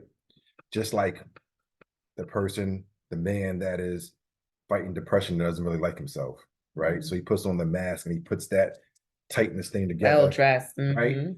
So he can go out in the world and look this part, right? But then again, like you talked about, then you got to come home and you take it off. Mm-hmm. And How do you feel? yeah, how do you feel? And now again, you went through all this energy through the whole day of being this. Mm-hmm. And then when you get home, you take it off, just sitting in Mm-hmm. all that you went through for the day and then who you are and how you feel about yourself. Mm-hmm. And then how can you now connect Right. to the people in your house or what you Right. So it's, yeah. Right. And then it just brings in the idea that what if you just showed up as your true self Self. out That's there it. and practiced it enough time out That's there, it. being your true self. Right. And then when you're home, Right. now you found the confidence Right. to be that, Right. it's tough. It is. It's a It tough is. spot, It but is. And I think a lot of times, like I always say that, and it talks a lot about like when you are connecting in spirit, Mhm. right? To whoever you feel your creator is, the most high is, to allow you to be comfortable in your true self. Mhm. So now when you walk outside, you're in spirit, Right. right? And that's why and you start learning these tools about how to your rituals in the morning to even get into not Mhm. your outer lane, not Mhm. the jacket and the tie and all that, but Mhm. your inner Yeah. covering Yeah. to get ready for the day. Yeah. So yeah. Ashe. Ashe.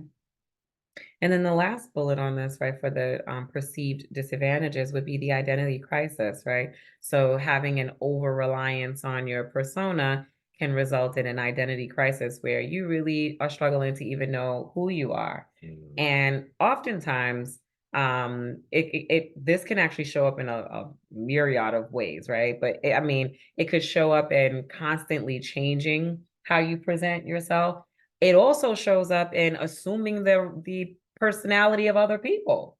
Mm. Like there are people who are actually watching, consuming content and then regurgitating it, Right. what, and it's how much of it has actually integrated and become who you are, Mhm. or are you just looking at this and saying, it looks right, it's successful and it's working, so I'm going to do it too. Right. So that identity crisis shows up in a lot of ways. I see that even in, I won't even name names, but just celebrities and different things. Like you see the transformation of people in a certain environment take on this role and they Of become others. Yeah. Yeah. Ashe. Okay. So we have talked a lot about ego, persona, and true self. So here's the test, y'all. So everybody needs to come off of mute. Come off of mute, y'all. We are just gonna, or you could get ready. If you can't come off of mute, go into the chat, because we are gonna now practice identifying whether it's ego or persona in each one of these scenarios. And the reason for this, we thought, really, is because the better we get at identifying it outside of ourselves, the better we get at identifying it With it. inside. Yep. So when we start to show up in our ego, we start to show up with our persona, we can recognize it so we can quelch it and then head to our rituals, pull out our tools, like you said, right? And then connect again with our true self. And this is essential in relationships, right? Because some of us, sometimes we're showing up in ego and it's creating discord, creating disagreements, arguments, and all the things, right? Conflict. And we're not conscious of the fact that we're resting in our ego and that the ego is the cause. So this is to help us get more conscious, to be more aware. So, all right, first scenario. In a group conversation, Jack constantly interrupts others to talk about his achievements and successes. Put it in the chat or shout it out. What do you think this is? So in a group conversation, Jack constantly interrupts others to talk about his achievements and successes. Everybody's saying ego, ego, ego, ego, There you go. ego. And then after we go through all of these, we're going to come back. We're going to see the answers on these. Ego. Okay. The next one. Emma puts on a cheerful demeanor at work, even though she's feeling overwhelmed and stressed. There you go.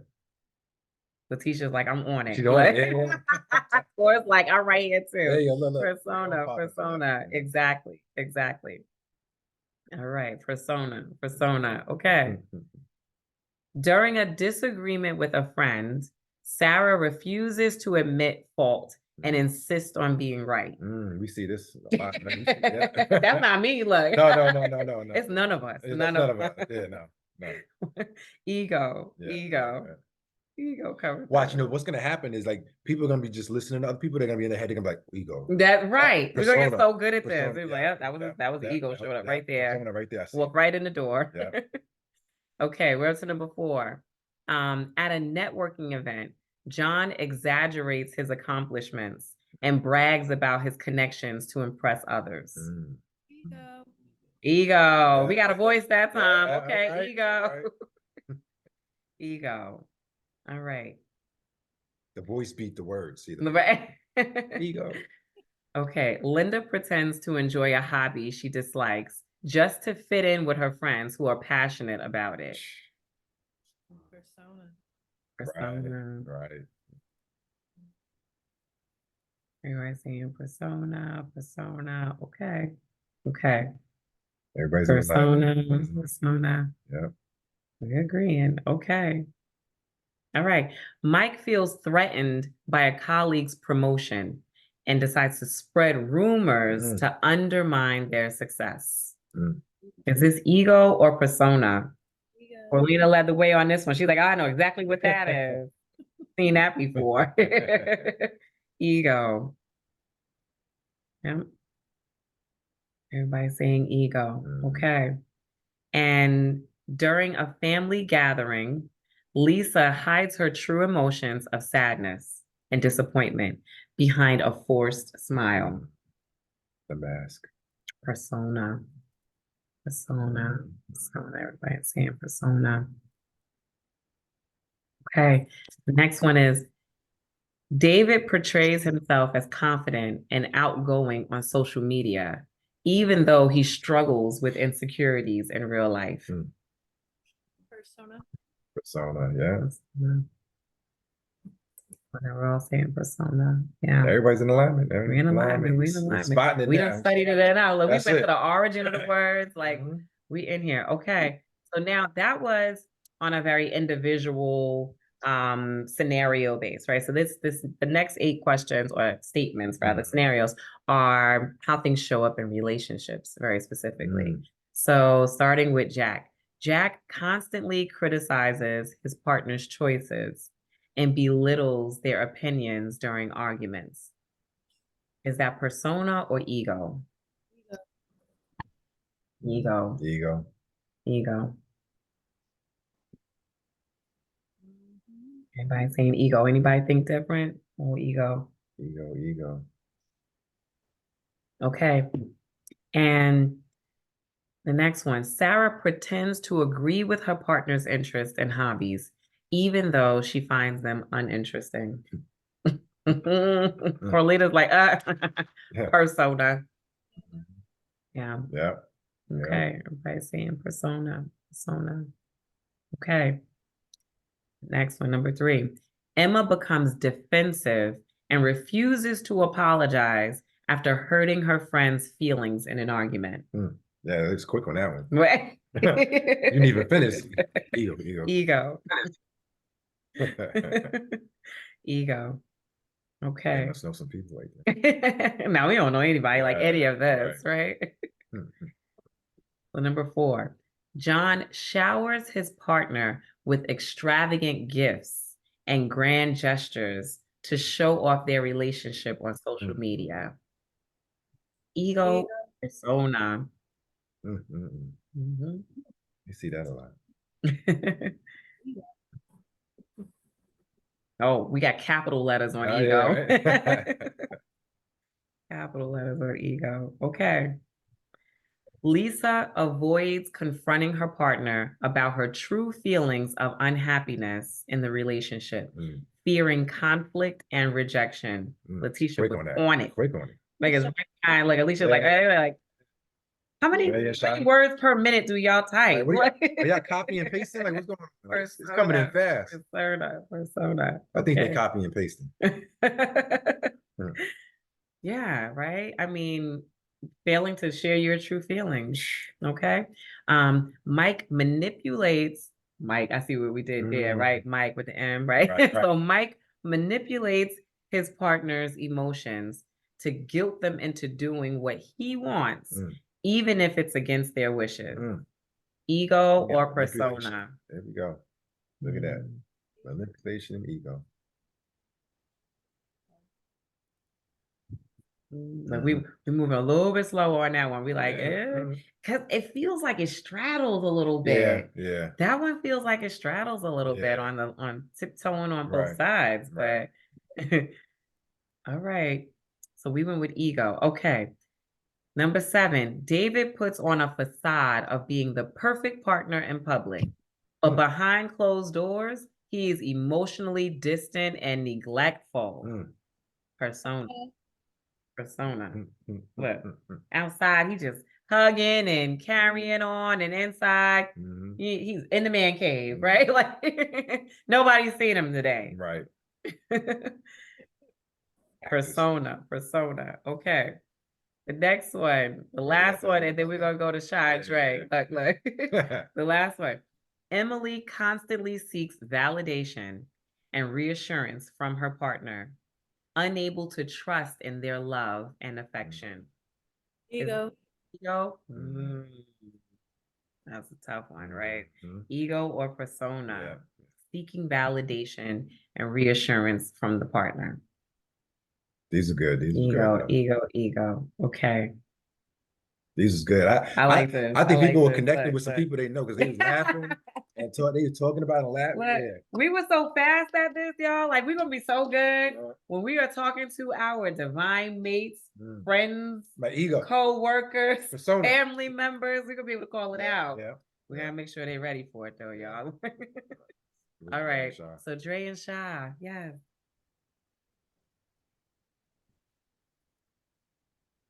I just wanted to share that Dre's ego was showing up in this task because he wanted to be first in responding. So he was like, they cheated.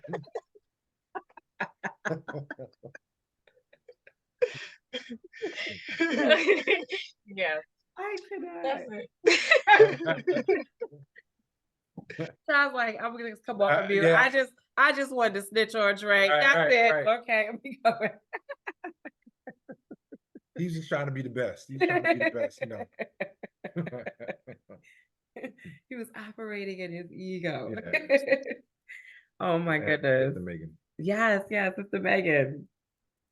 Oh, so I have a question, I guess. Um, I felt like a lot of these were energetically just obvious, like ego, persona, whatever. But I think where I'm getting caught up now is persona the manifestation of the ego. If we're saying that it doesn't have to be positive or negative, it doesn't have to necessarily, your ego could be I'm trying to show up this way to protect the fact that I feel a certain way, or like your ego becomes a part of your way of being, I guess. So a lot of them, I'm just like, Yeah. I don't know. Like, I find myself getting caught up. Like, I intuitively, I'm like, yep, that's ego and persona. But at the same Yeah. time, I'm just like, well, one feels like a product of the other. So I always want to be like, yep, it could be ego for all of these things.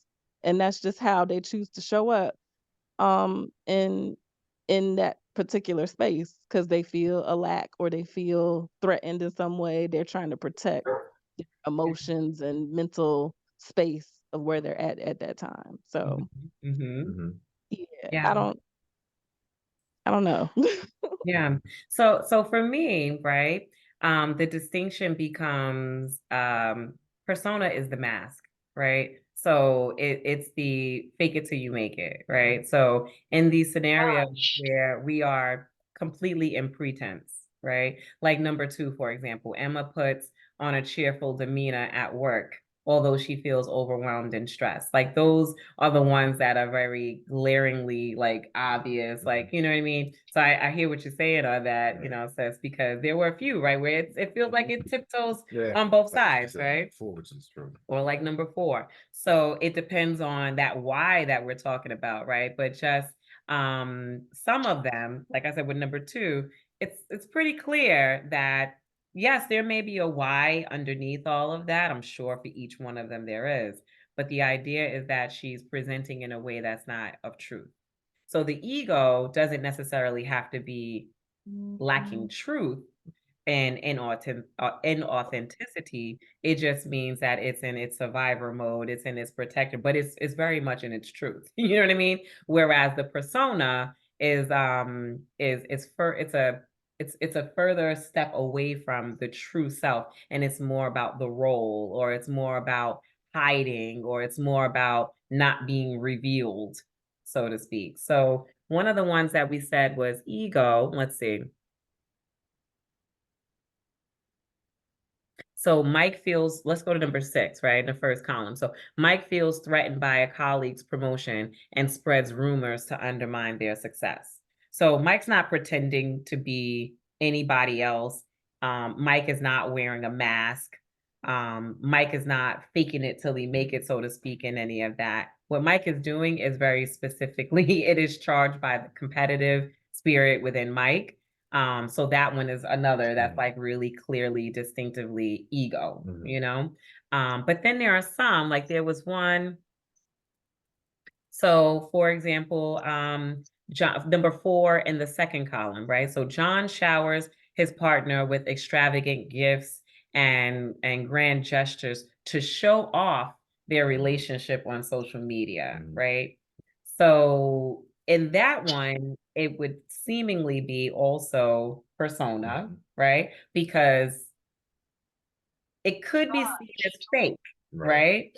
It could be seen as, is this really what you wanted to do? Or because based on this sentence, it's saying the reason for this is for the sole purpose of showing off, which would make it then fake, So then that makes it a mask.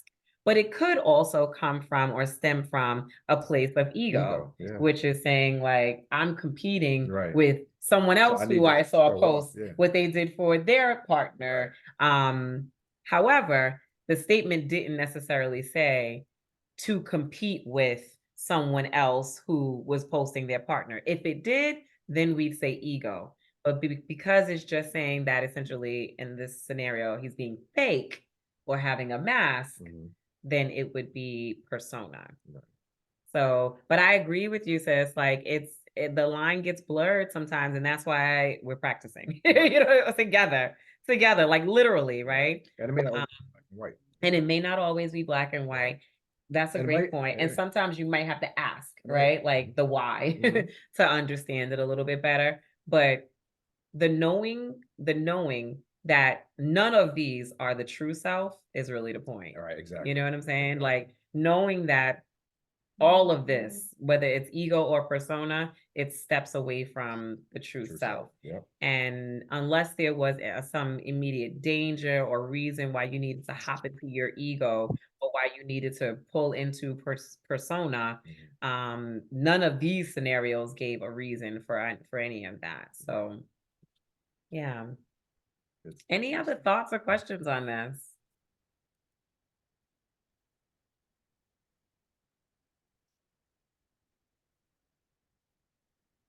Okay.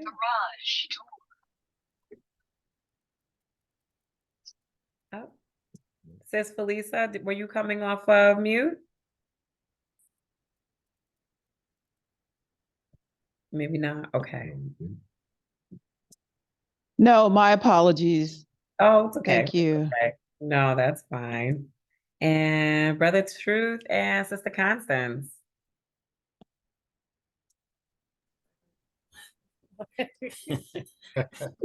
Blessings. Blessings. Greetings. The way it comes to me is actually from the beginning. It's coming as a process. I think I end up saying this a lot, like from the ego to the persona to true self. And when I got to true self, I had to break it down because the main factor or the dominant factor inside of that phrase is self. So to identify what the self is, and then the true being the adjective, whereas persona is definitely not the true self. And the ego, if you deal with the terminology that we were introduced to, it dealt with the sense of self. So I had to deal with that term sense. So if it's the sense of self, then what does that actually mean? Because I'm not truly experiencing it, I'm just sensing it. So it's like, man, something is there, something is there, something is there. You know, it's like when we ask ourselves, who am I? Like I ask individuals, if you're looking, not even looking in the mirror, but I think looking in the mirror is the better way. If you look in the mirror right now, at whatever age we are, the physical body has matured. And if you pull that picture out from when you were very little, the same individual that maybe stood in the mirror as that little individual in front of that camera is the same individual that's there right now. Sure. What's changed other than the sound of your voice? Right. The physical body has matured in different ways, but that sense is still there. And so it took me to the persona, which is more of the belief of self. Because a mask is something that you believe that you are, or you want others to believe that you are. Sure. And then after going through that belief phase, we now come to the knowledge of self, which is you now have the opportunity to manifest your true self in reality. And for me, in taking that journey and going through that maturation, I come to now the phrase of individually as Anuk Nater, I am divine, or Anuki Nater, which we are divine. Now, what does that mean? When I say that I am divine, and another phrase that I give is, I am not this body. We're all looking at it, but I'm not this body. I now have the ability to sense or to know the difference between the two. So when I make the statement that I am divine, I'm speaking of something other than the physical form. So therefore, when we deal with the self and it talks about the core essence of an individual, the essence of a being, our essence is what? So when we speak about the true self and we deal with that term, the essential nature of a being, the essence of a being, how do we identify that? How do we relate? And then how do we actually not just profess it? One of the ways I express it is being aware of God / goddess versus being aware as God / goddess. Because when you are aware as that, everything that you do, you're doing it as that divinity. Right. So when you show up, you're showing up as everything that everyone goes to the sacred houses to learn about, to preach about, to shout about, sing about. When you realize that you are that, Know thyself. then that's that. And I yield. Ashe, Ashe. Ashe. Ashe. I love that. Yeah. I love that. Yeah. Yeah. And as you were describing that, it just took me into, it was like meditative. But it just took me into thinking even about how for myself, you know, personally, how I look at things like opportunities, you know, which side of myself is attracted to this opportunity, you know, is God calling me to engage in that opportunity? Right. Or is there an ego part of myself? Is there a persona part of myself that's interested in that? Right. And I haven't always had the language to describe that, you know, and the way that Brother Truth just broke down all the, you know, like I haven't always had the language, but I've always had the inner knowing Right. that there's a difference. And I think we all, you know, Right. when we quiet our mind enough and we get still enough, we know the Yeah. difference. We know when we were chasing the money Right. or chasing the recognition, Right. or if we were following the will of God. God. The will that was implanted within us Right. that said this is the next right thing to do Right. for the mission that we are here on, for the assignment that we've been delivered here to push through. Right. And everything about what you just described, or the truth, just took me to that place of feeling like that's exactly the formula. We talked about a formula last week, right? Oh, look, and Megan said the formula, exactly. Right. Right. So that's the formula that, you know, I use, and I'm sure so many others, to really discern what is for me and what is not, and what is for God and what is not, right? And how do I bring the for me and for God into one? You know what I'm saying? Really and truly, like, because if you know me, you know I am not moving to do pretty much any major step in any direction without, you know, the Most High and also my ancestors and my own inner knowing being in alignment that this is how we roll, right? Like this is how we're rolling.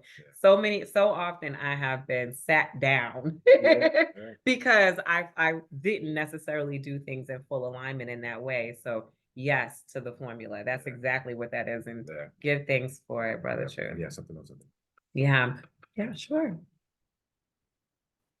Just had one other thing to interject on a question for us. And I'm actually going to push this week because I believe where we are now in these areas is extremely important. And one of the phrases from my background of growing up in the church and things of that nature is that we were instructed to renew our minds daily. Our minds should be renewed daily. And we were given an instruction to meditate upon the word of God. And if I'm paraphrasing that, we may be successful. and to come in accordance, to place one's self. To place one's self in accordance with the word of God. And what I comprehend now, we're being reminded of who we are. Ashe. And yes, we call ourselves kings and queens, and that's by an earthly language, but we're also being introduced to the concept that we are gods and goddesses. Yeah. And so when the phrase comes that there was a will placed in us, I want to press us on that in the sense of we are the will that was placed inside of this physical form. The physical form was orchestrated and designed, or it came into existence to be in harmony with the reception of who we truly are. My mom and my dad made this body. This is theirs. They made this. They added the physical proportions and so on and so forth, but even they too were entities who were resonating, whether consciously or unconsciously, with the entity that I was before coming here within my divine identity and coming here into my physical identity. And the physical identity, which this takes me to the concept in the other book, was the Sacred Intimacy. Spirit of Intimacy. Spirit of Intimacy, where another process that we were robbed of is the naming process that we're now being reintroduced to. So it was to inform not only the community, but the entity. This is what it is that you agreed to come here for.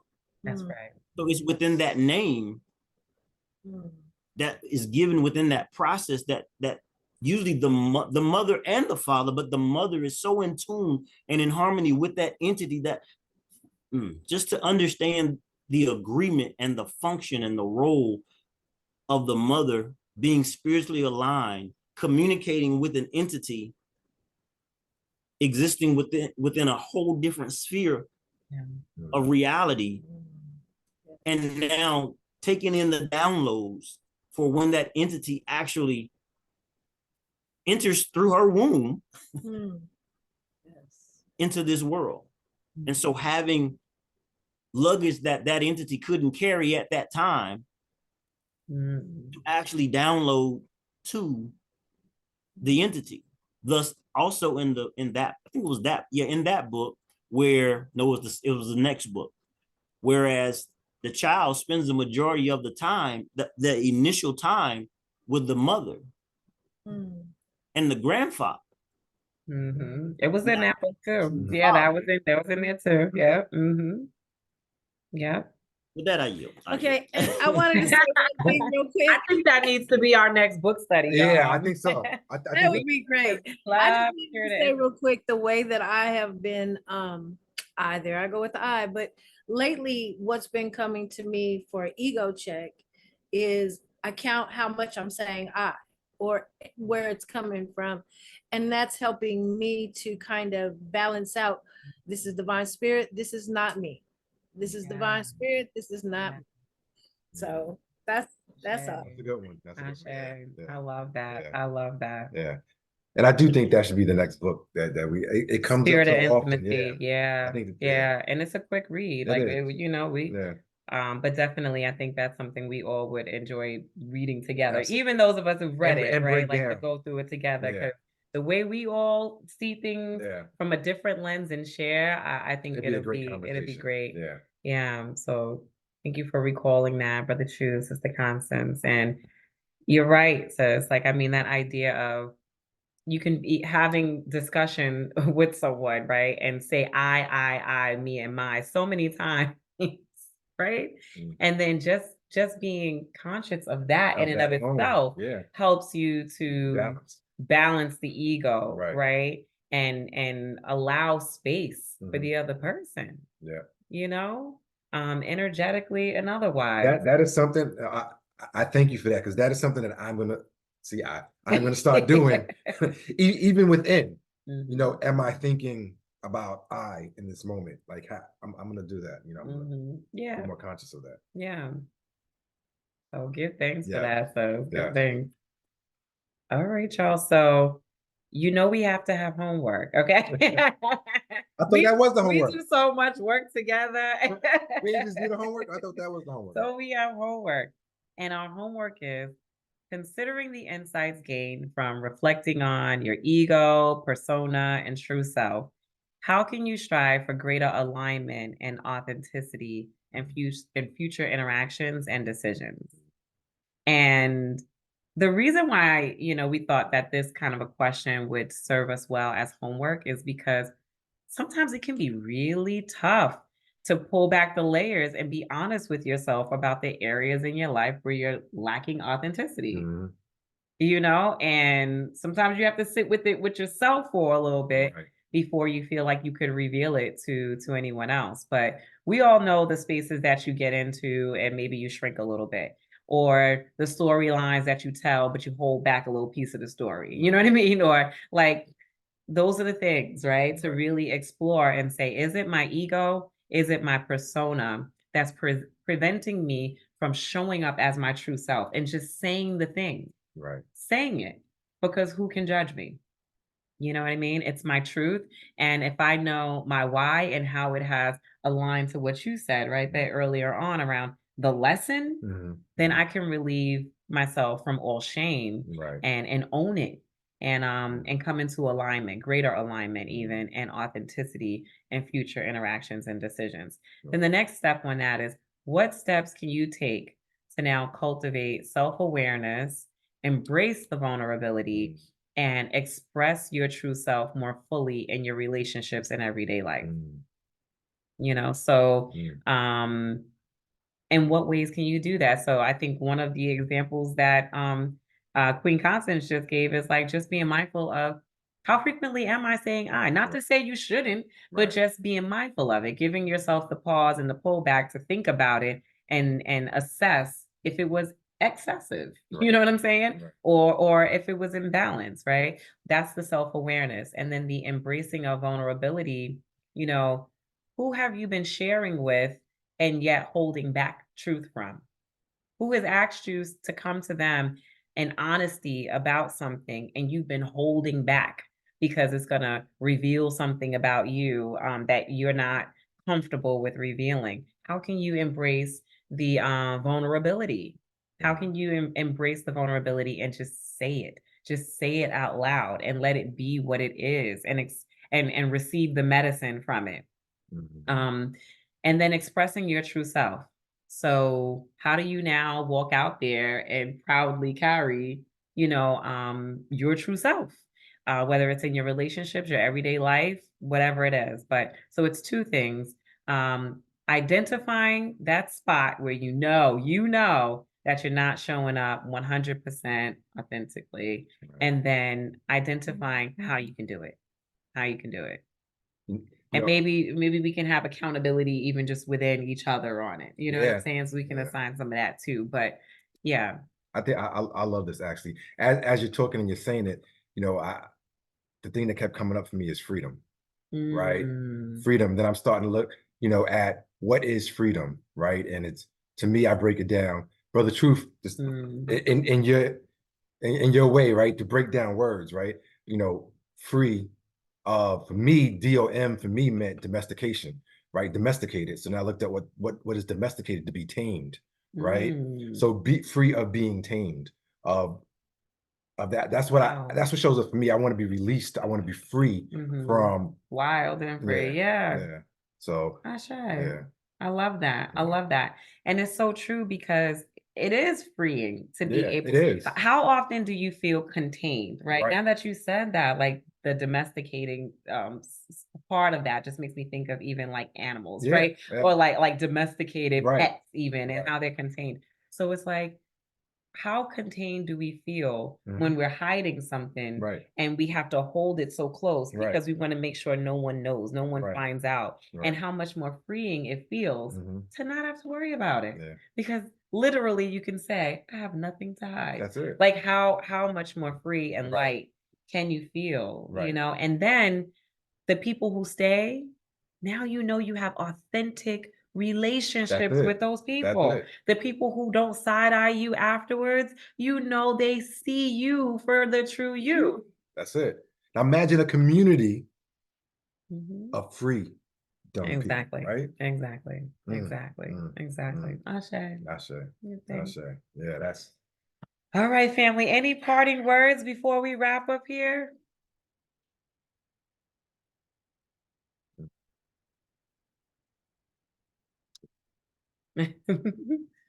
Any thoughts? We are full. We are full. Yes, yes.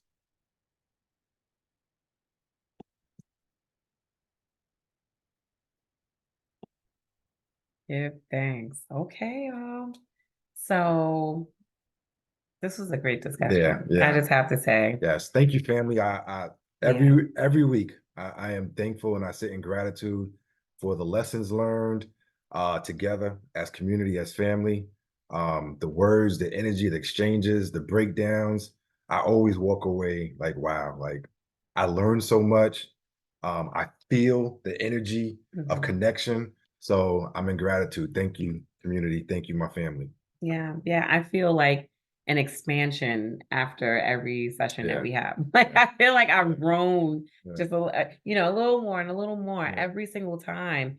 And it's because of the reflections of you all as well. And it's beautiful. Yes. I'm definitely grateful. I'm Grateful, grateful. I'm grateful, grateful.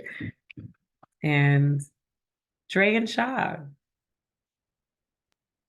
I just wanted to agree. I feel like I do expand each week with connecting with you all, hearing the different perspectives. So expanding my mind, my thought process, but also just like for you guys, things keep showing up every single week. And it gets a little tougher every single week. But through that, I guess, struggle, there's always a lesson learned. And Yeah. I'm able to move through it more gracefully.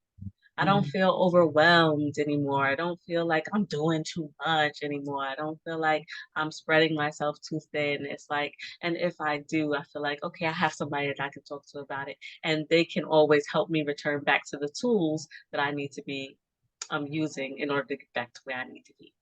Ashe, Ashe. Ashe, Ashe. And Ashe. Sister Shaw, when it's showing up like that, that means you're on the right path. Exactly. Oh, I guess. Brother AJ. Yes, Brother AJ. Hey. This was a great one. This was good. I definitely was in tune, learned some things that definitely gonna check in regards to ego and um all the things associated. But what really made me just want to jump on was I was thinking just now, the fact that these are recorded is so marvelous because if we go to 6 months, a year, 2 years from now, we're able to look back at these conversations and the growth that is ordained to happen. And that's what just sat on my spirit was it was that. So Ashe. once again, we're always thanking you guys for creating this community and for us just cultivating it and Ashe. Ashe, Ashe. Ashe. Give thanks, give Yes. thanks. Thank you for that. Yes. Yeah, Mm. yeah. I do love that they're recorded too. Like Yeah. I told her when I go back to post it and do like the Tag timestamps, it. I listen to it all over again and I'm Yeah. like, oh my goodness, like Yeah. it's just Yeah. there's so much medicine in it. So Yeah. I give thanks. Yeah. And Sister Megan. Hey, I am full and grateful for everybody in this experience and everything. I think one of the things that I'm taking away is how ego and even the persona we put in place as protection for ourselves until we feel comfortable and natural in our true self. So it just always amazes me how things show up for us unknowingly in protection of ourselves. And it's also even more beautiful when divine brings people together and things together. so that we can realize they were chains to our own freedom. I love that way that was expressed. We were keeping ourselves in spiritual domestication. And now we have a community and a family that allows us to get one step close to being free. So I'm just grateful. I give thanks. Give Yes. thanks, sis. Me too. Me too. It's amazing how this has all come together in this way. And I think we've mentioned this to you all before. These slides, they're created the same day, like literally just in a couple hours before In we spirit. come on. So there has not been anything about this experience for all of us that was Right. prescribed. Right. We had no curriculum. We did not have an agenda broken out. Every single week, in less than 2 hours before the session, James text messages me his notes. And I look at my notes. We get on the phone and we're like, this is what's coming up for us.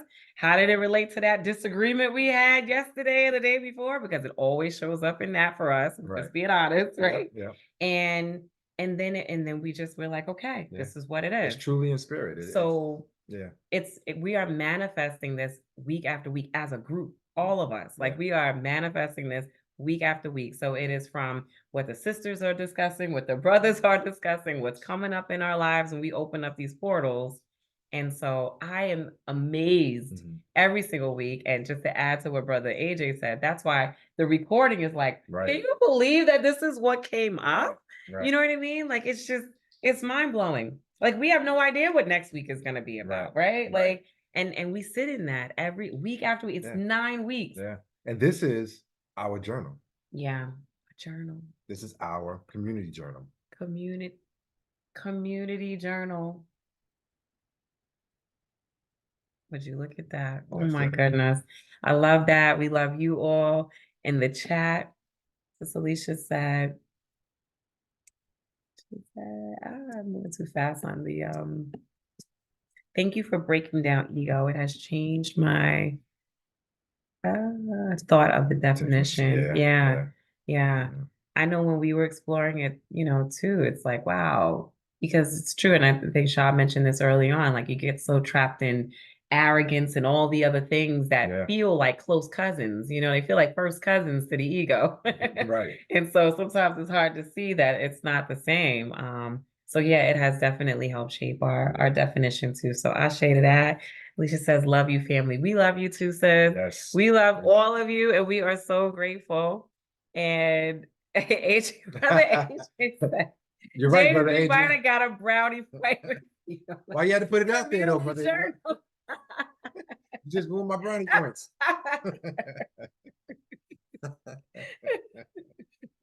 You saw how it hit her, right? It hit her like she's like, I can't. you supposed to stay on the side, not in the chat. Yeah, I wasn't even looking. No, that was just smooth. That was smooth. No, actually, I heard the pause of her breath, and I was like, "Oh, he got it." My man, James.